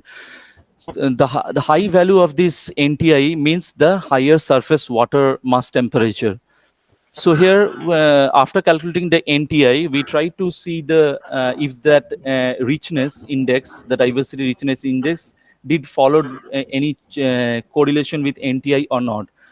Here also we saw that 0.49 correlation coefficient, and that the p-value is also significant here. So here in the early to middle Miocene, we have 3 outcrops, and we saw that the NTI value to understand the temperature, how it was indirect proxy we can use for understanding the temperature of the surface water. So in this older sequence of this age, so we have 60. The range is 68.9 to 100 NTI. The mean value is 82. The South Point section, this one, and is around 73.7 to 93.7. The mean value is 84, and the Kalapathar section, which is the topmost in the middle Miocene, it is 70.5 to 90.2, and the mean temperature is 78. So this all shows that the temperature was warm during this period. So the late Miocene, which we all know that there was an intensification of monsoon, and the Himalayas came up completely at that time. So this period was from the isotopic data, as we know that the temperature was a little bit cooler than the MCO. But in our data, this present data, we are seeing that the temperature was a little bit more. But we are trying to understand this, and still we are in progress to understand these things. So it is around 94. You can see the previous one where it was 82, around 84 in the maximum. So here in the early Pliocene, in the initial stage in the early Pliocene, there was 87 to 96. The mean was 93.7, and in the younger section we have 53 to 91. So the mean was 66.5. So here we correlated our sections with the global data, the isotopic data of the Westworld. So we saw that this is part in the early to middle Miocene can be correlated with the MCO event, but our data from this late Tortonian one, so we don't have there is any change in the, because it was going towards the cooler. But now we are looking into this, that what happened really in those samples. And in the Pliocene, we have again the cooler, so it's not a problem here. So here you can see that when we generated the curve here, we have tried to do the curve with the mean level, with the mean in NTI. And here in the MCO, we can, in the ODP 758, you can see that it can be correlated with the high temperature, warm temperature. But in the Pliocene, the initial stage, we have the Indian Ocean warming here, and then there is a shift in the isotopic data. So we have the cooler climate in the Pliocene. But why this came here? That the Miocene is more, it's showing more through the nanoplankton data. So the key findings of my study, as this study is not yet over, so it's like initial stage. So we try to, there is a key differentiation between the species distribution pattern in different geological ages, as we saw through DCA. The SST was more or less uniformly warm during the Miocene and Pliocene, and in the early to middle Miocene, you have the mean temperature around 72 to 78 to 84, and the late Miocene was around 94 to 98, and the Pliocene was 66 to 93. So the cooling was recognized when it goes from late Miocene to early Pliocene, and the lowermost early Pliocene was warmer due to the Indian Ocean warming event that I've showed you before. The SST of the late Miocene derived from the NTI index was more than the MCO. But why this happened? So the probable cause may be the pelagic surface ocean waters are more warm and humid. That is the cause for the stratification in the Indian Ocean, which possibly triggered the intensification of the Indian summer monsoon. And there was rare cool water taxa due to the enhanced freshwater flow and the dominance of the warm water current during that time. there was an increase in a particular species, the Reticulophenestra minuta, which denotes that there was an increased terrigenous influx with raised nutrient and availability, and this this particular species was much dominant in the late Miocene. So we have to look further into this species, that what really happened and the particular ecology, if something can be deduced in later stages. So at last, I thank you, our director, ma'am, for giving me the laboratory space and the fellowship for my study. And at last, not the least, the convener and the organizing secretaries of this conference for giving me the opportunity to present here. Thank you very much. Thank you, Dr. Arindam. It was a very nice presentation. If we have any questions, please.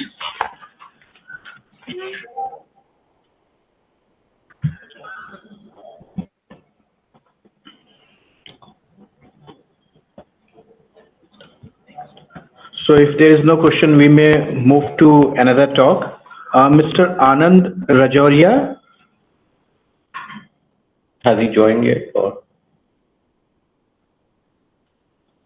Dr. Rajoria, have you joined in yet?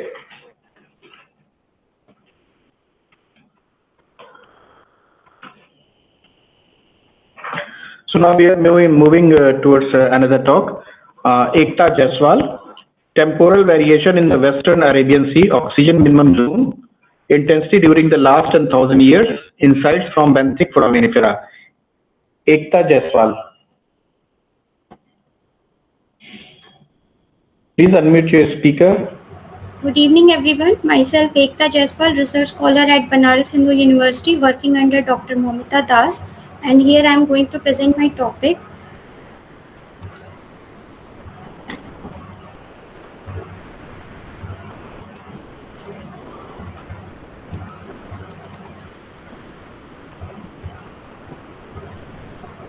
Is my presentation visible, sir? Yes. Okay. So my topic today is temporal variation in the Western Arabian Sea, oxygen minimum zone intensity during the last 10,000 years, insights from benthic foraminifera. So what are OMZs? Let's talk about OMZs. Oxygen minimum zone are the zones of oxygen deficient layers in ocean water columns reaching ultra high low value of oxygen, that is less than 1 micromole per kg, and occurs at a depth of 200 to 1500 meters. There are four known tropical OMZs in the ocean have been described: the Eastern Tropical South Pacific and Eastern Tropical North Pacific in the Pacific Oceans, shown here in the map, and the Eastern Tropical South Atlantic in the Atlantic Ocean, and Arabian Sea and Bay of Bengal in the Indian Ocean. So why are Arabian Sea OMZ is important? It is important because it is the thickest oxygen minimum zone known, which lies at the depth of 150 to 1200 meters. Sources and sinks of oxygen are in balance, an ideal reason to understand the OMZ variability and oxygen oceanic productivity. The reasons for the formation of Arabian Sea OMZ are high surface productivity because of coastal upwelling leading to intense consumption of oxygen, and second reason is the poor ventilation. Since Arabian Sea is landlocked on the northern side, oxygen poor intermediate water encrusted the oxygen minimum zone. Let's talk about the surface productivity. The surface productivity is the main reason. High surface productivity due to coastal upwelling along the Oman margin during southwest monsoon, and in winter monsoon it is in low, coastal upwelling is very low. Now the second factor which is responsible for the development of Arabian Sea in development of OMZ in Arabian Sea is intermediate water ventilation. The main source of intermediate waters in the Arabian Sea are Persian Gulf water from the north, shown here in the map, Red Sea water from the west, and Indian Ocean Central water from ICW, which is shown here. And PGW and RS Red Sea water are oxygen poor waters. This is the cross-sectional map of our site. Our site is hole 723A, located here as the Oman margin. Now let's talk about location and samples. Location is, my site location is 723A OTP site, which is located on the continental margin of Oman in the core of OMZ, Northwest Arabian Sea. This core has been analyzed by Gupta et al. 2003, 2005, 2008, 2013 and Das et al. 2017, and paper has been published. Today I will be discussing abundance of two particular benthic foraminifera from this site. This core is 280 centimeter long. Core was analyzed at an interval of every 0.5 centimeter, generating very high resolution data, giving an average age resolution of 30 years. Here in this graph, it is shown depth versus age plots of accelerator mass spectrometer. Calibrated dates of hole 723A has been plotted here. This plot shows a strong linear sedimentation rate during the past 12,000 years after Gupta et al. 2008. So today, the two particular benthic foraminifera which I am going to discuss are Bulimina aculeata and Uvigerina peregrina. The reason why I have chosen this as a proxy for discussing this topic is that these two species is a deep OMZ indicator species, which is, according to previous workers including Schimmelda and Leuschner 2005, has been considered. Now let's discuss about the characteristics of these two species. Uvigerina peregrina, this species is not clearly limited by oxygen deficiency. It shows a relation to high organic matter content in fine-grained sediments, adaptable to changes in oxygenation, food availability and quality. And it is found, maximum abundance is around 1200 meter, and it is associated with the lower part of OMZ. Whereas Bulimina aculeata, it has an ability to migrate in the sediment, ability to feed on fresh and detrital organic matter, highly shows wide range of vertical distribution, dominant in high productive area and also in suboxic disoxic conditions. Maximum abundance is around 1250 to 1600 meter, and it occurs just below the OMZ. So as discussed earlier, the deep sea OMZ indicator, these two species are deep sea OMZ indicators, then they should be showing the similar abundance trend. But here in our data, it is not showing similar trend. So what could be the reason behind it? Let's talk about the reason of this dissimilar trend of their abundance. Firstly, let's consider the surface water productivity. During early Holocene, surface productivity was very high, and which is reflecting in G. bouloides data of Gupta et al. 2003 here in the graph. And at this time, OMZ was started developing, which is reflected by high abundance of Bulimina aculeata here, and it thrives below the OMZ. So during early Holocene, OMZ was present, but it was present up only up to the depth of 800 meter, which is the water depth of the site 723A. From middle Holocene onward, southwest monsoon weakened, and which is here again reflected in the G. bouloides data. And but the OMZ was deepened, as it is evident by the abundance of Uvigerina peregrina here in the graph. Uvigerina peregrina is associated with organic carbon flux, which is, although southwest monsoon was very weak during middle Holocene, but due to winter monsoon, here oxygen flux, organic carbon flux was high. And during late Holocene, surface productivity was lower. Here we can see it from the G. bouloides data that surface productivity was lower. So we can say that surface water productivity alone does not explain the intensity of OMZ. So let's consider the oxygen poor ventilation intermediate water. So as we all know, during the last glacial maximum, the sea level was so low, and the Red Sea water could not outflow to the Arabian Sea because of the presence of Honey Shale, which is of height 137 meter. Here I am correlating these data with Sidal et al. 2003. As per Sidal et al. 2003, Red Sea level started increasing 10 kilo a year onwards. So we should see the effect of Red Sea water at our site also. Moreover, during early Holocene, as per Lock-and-Tunnel 1988, Red Sea water was more stratified and only the surface water of Red Sea was coming to the Arabian Sea, which was not so oxygen poor. And later in middle Holocene to late Holocene onwards, we get the deeper outflow of Red Sea, which is dense and very much oxygen poor and flowing out into the Arabian Sea, which continues even during present times. So, intensification of Arabian Sea OMZ during middle Holocene could be due to the replacement of the Indian Ocean central water with this oxygen poor Red Sea water. So let's coming to the conclusion. During early to middle Holocene, up to 6.5 kilo year before present, intense southwest monsoon related high surface productivity led to the development of an OMZ in Arabian Sea. Hence, high abundance of Bulimina aculeata. And during middle Holocene was a transitional period to intense OMZ conditions. The intensification was due to the ventilation of intermediate oxygen poor Red Sea water reported by Das et al. 2016, and Euvigerina peregrina is found in the lower part of this intense OMZ. Thank you for your attention. Thank you, Ekta. Very good talk. So, any question?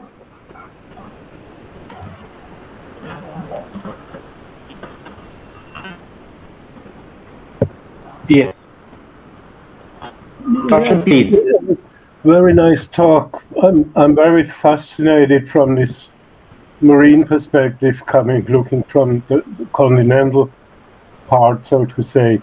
So my question would be, would you say that the primary trigger is the shift in the monsoonal system during the middle Holocene, or more the outflow of the Red Sea and these water depth changes in that area?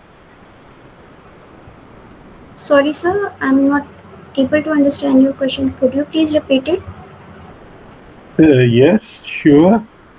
The question was, what is the main driver for these changes you showed from the early Holocene to the middle and late Holocene? And the question was if basically changes in the monsoonal system are responsible for the pattern you observe, or is it the outflow from the Red Sea? Sir, both the factors, surface productivity and surface productivity and the deep water ventilation, both are responsible for the thickening of OMZ during late Holocene. Surface productivity alone cannot explain that OMZ was thickened at that time. All right. Yeah, thanks a lot. Thank you, sir. So, any other questions? Okay. Now we are moving towards the next talk. Robin Dakhal. Hello, once again, I'm Purushottam Adhikari. So you will present? Yeah. Firstly, Ravin Dakal is the presentation in this ceremony. Due to the COVID-19 pandemic, he is unable to present. Okay, no problem, Purushottam. So Purushottam Adhikari will present his talk, and he is also co-author, I think, in this. Yes. So Paleontological assemblage from the upper Shivalik sediments of Triyuga river section, eastern Nepal, and its paleoclimatic implication. So Purushottam, please.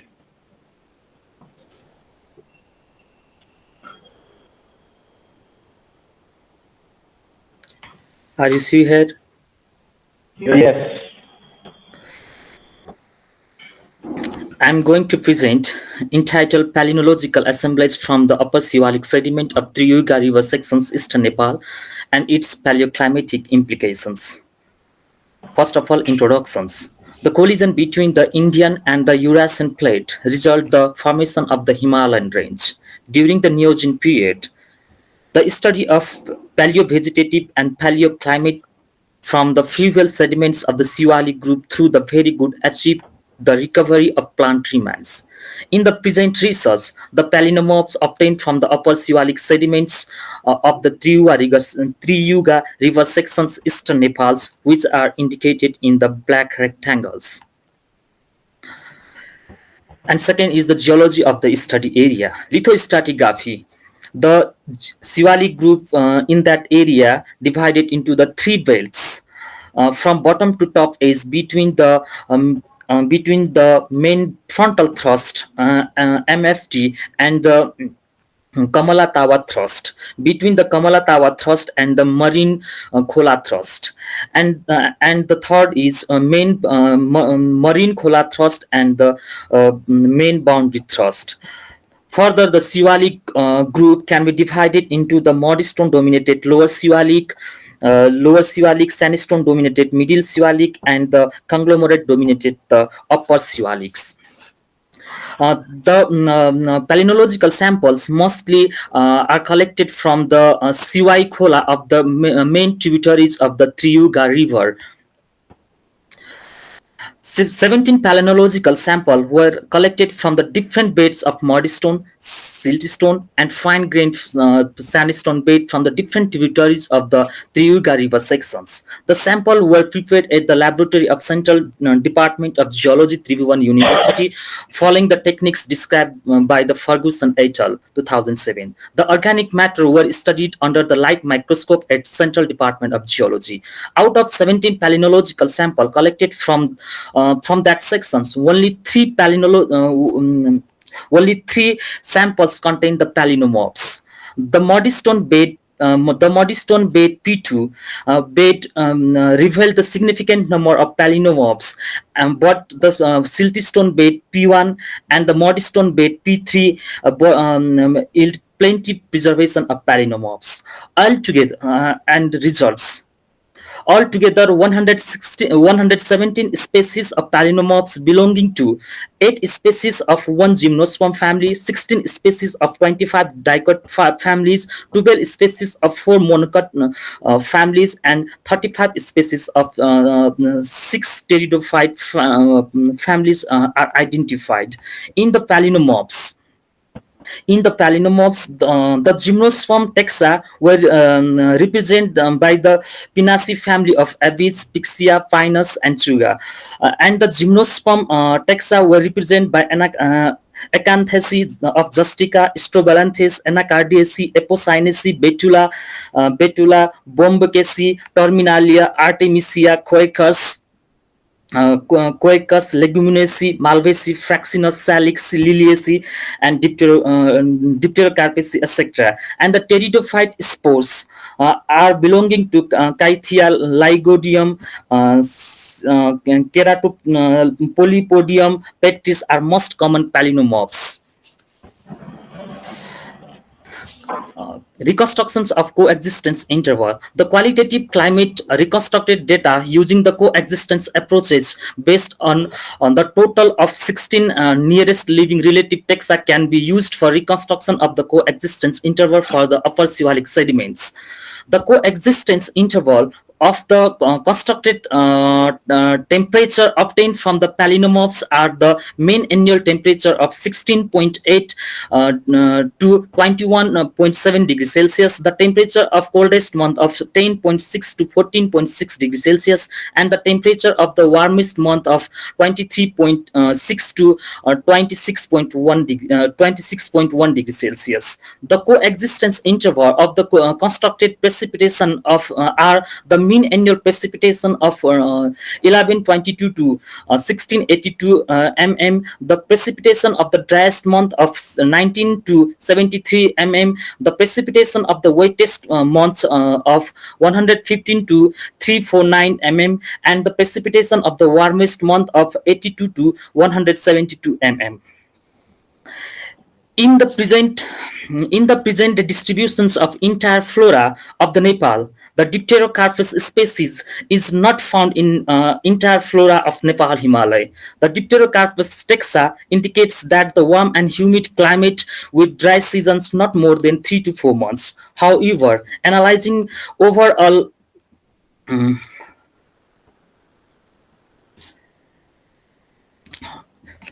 due to the most possible reason for its disappear from the modern flora might be increasing rate of dry season due to the upliftment of the Himalaya regions. However, overall, analyzing the overall paleontological assemblage of Triuga river sections of the upper Siwalik sediments experienced the tropical, subtropical to lower temperate, humid and warm climatic conditions with the plenty of rainfall during the deposition periods.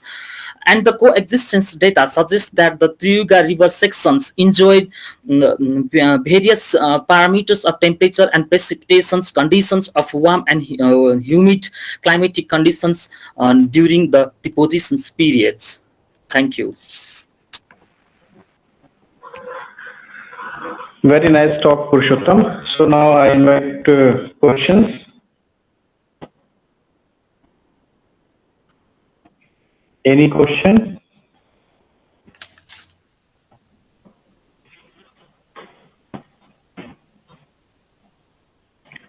So there is no question. So I think we have finished this session, and Mr. Anand Rajoria is not here, I think so. Anand Rajoria? No. So now I'm giving to Dr. Vivesh Veer Kapoor for valedictory. Thank you, Dr. Gaurav. Before I make a formal speech during this valedictory session, I would request the participants to share their views on the conference, please.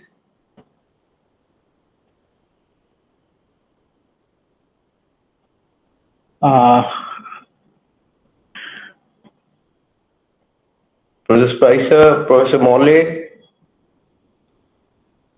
Professor Austin. May I start? Yeah, please. Well, first of all, I've been struck by the diversity of the talks and the different perspectives that people have brought to this. And the other thing that struck me greatly was the quality of the research that's being done.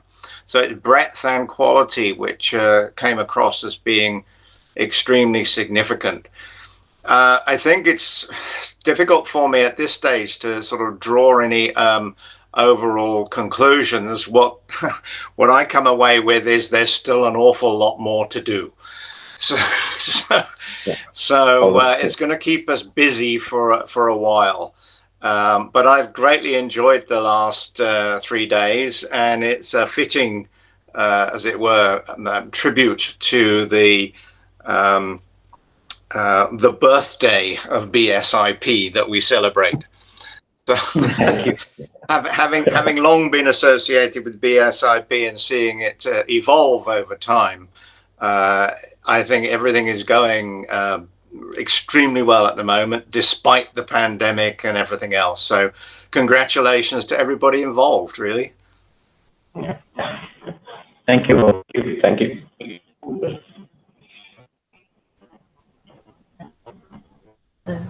So, you'd like to say something? And that one? No, already. That's already. Yeah, talking. Hello? Yes, we can hear you. Okay. Yeah, well, I'd continue from Bob Spicer's comments, and I think absolutely right. One thing I've really enjoyed in this series of discussions is that we've seen so many photographs of outcrops and locations, because when people like myself travel to India, we go from city to city, and we have so little opportunity to see these actual locations. So it's been great to see these.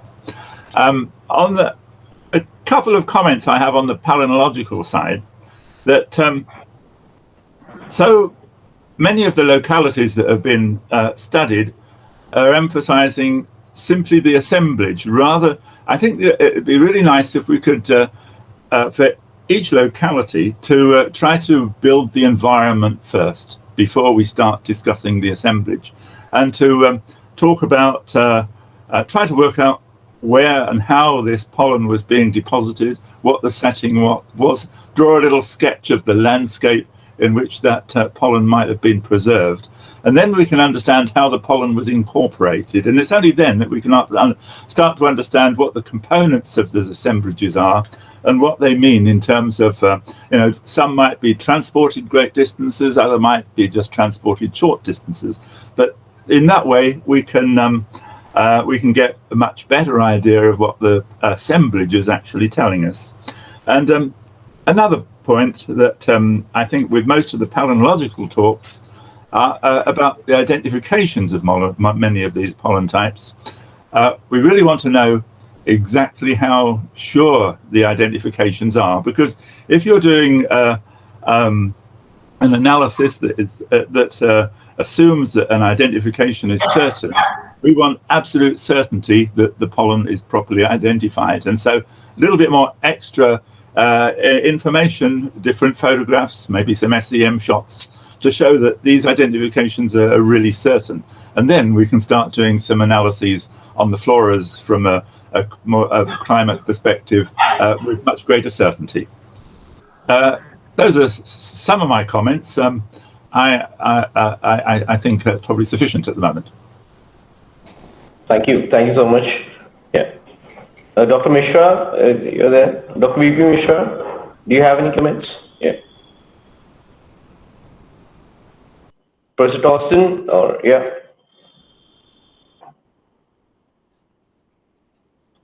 Your mic is mute, sir.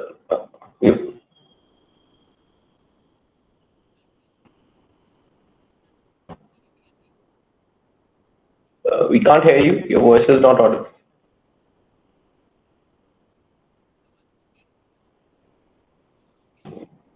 No, can't hear you, sir.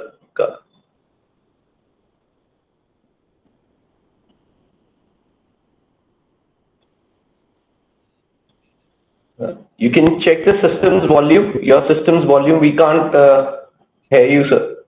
System volume, sir.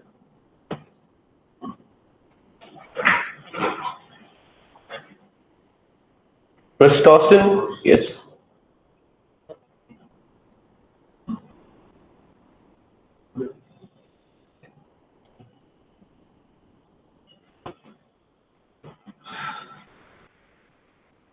Angela? Yes, I was just going to unmute if nobody else is saying anything.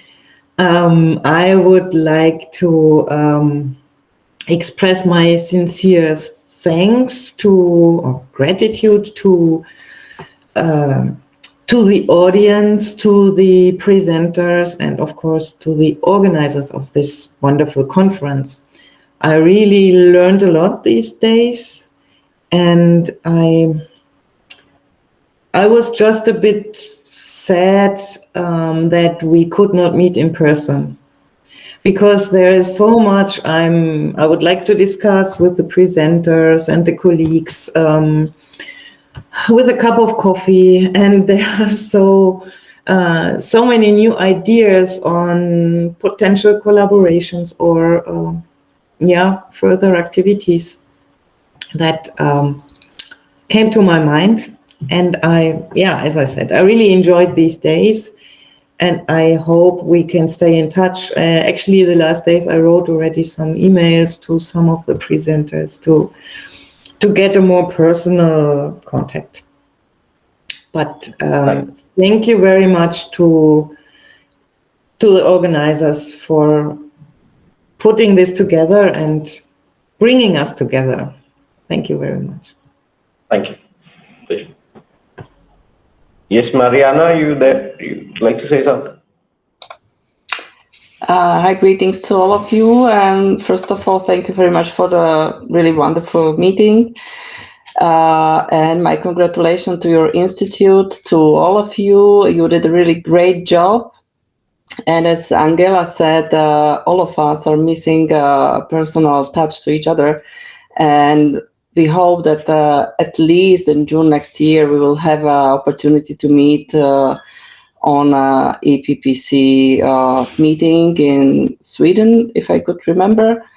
And within our NECLIME symposium, so probably this will be a great opportunity to meet each other in person, and we can continue in discussions on topics which were presented during this wonderful meeting there. So many greetings from Bratislava to all of you. Thank you. Thank you. President Austin? Yes. Yes. Yes, I also would like to say thanks to Vandana and Gaurav and the BSIP team for this great meeting, and which I really enjoyed very much. But as Angela says, meeting in person would have been even better. So let's hope that in the future these times will come back again for us all. And it was really fantastic idea to include this anniversary meeting for the Global SANI Institute and to have this NECLIME platform in this context. So thanks again, and it was really enjoyable. Thank you. Dr. Mishra, if your mic is on, then you'd like to say something?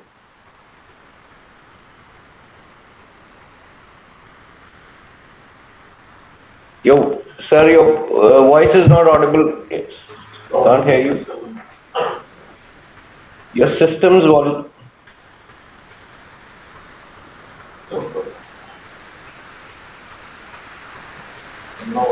But I'm sure you have all our, you have wishes for us, and probably you also liked the last 3 years, enjoyed all the talks. That's what I can see from the expressions. That's what I can make out. Yeah. So, is there anybody else who would like to share their views? Ghosh, yes. Divesh? Yes, sir. We can hear you. Yes. Am I audible? Yes, yes. Very much. Okay. Outset, I just want to congratulate Dr. Vandana Prasad, Director BSIP, and organizing this excellent event online in celebrating our 75th year, that is the Platinum Jubilee. At the same time, I extend my congratulations to both of you, Dr. Gaurav Srivastava as well as Dr. Vivesh Veer Kapoor, for nicely organizing things. Thank you very much. And my observation regarding the 3 days meeting is this, that we had a very thought-provoking, excellent keynote addresses by stalwarts of the Neogene, that is by Bob Spicer, Dominic, Robert Morley, your Karina, and today by Professor Rajiv Patnaik.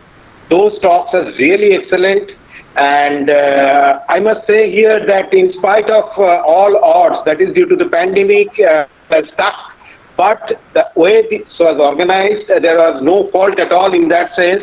Some minor issues were there regarding the communication and other things because of the internet facilities and others, but overall it was a very good event, number one, and number two, I was very much impressed by the youngsters' presentations, specifically by the presentation of a whole group of Gomphotherium from Nepal. How productive they are, this is evident from their presentation. Because yesterday also we heard a lot, today also we heard a lot, almost in today's entire session was captured by Gomphotherium's group. So thank you once again, and I wish you all the best. That's from the core of my heart. Thanks. Thank you so much. Thanks. Anyone else like to say something?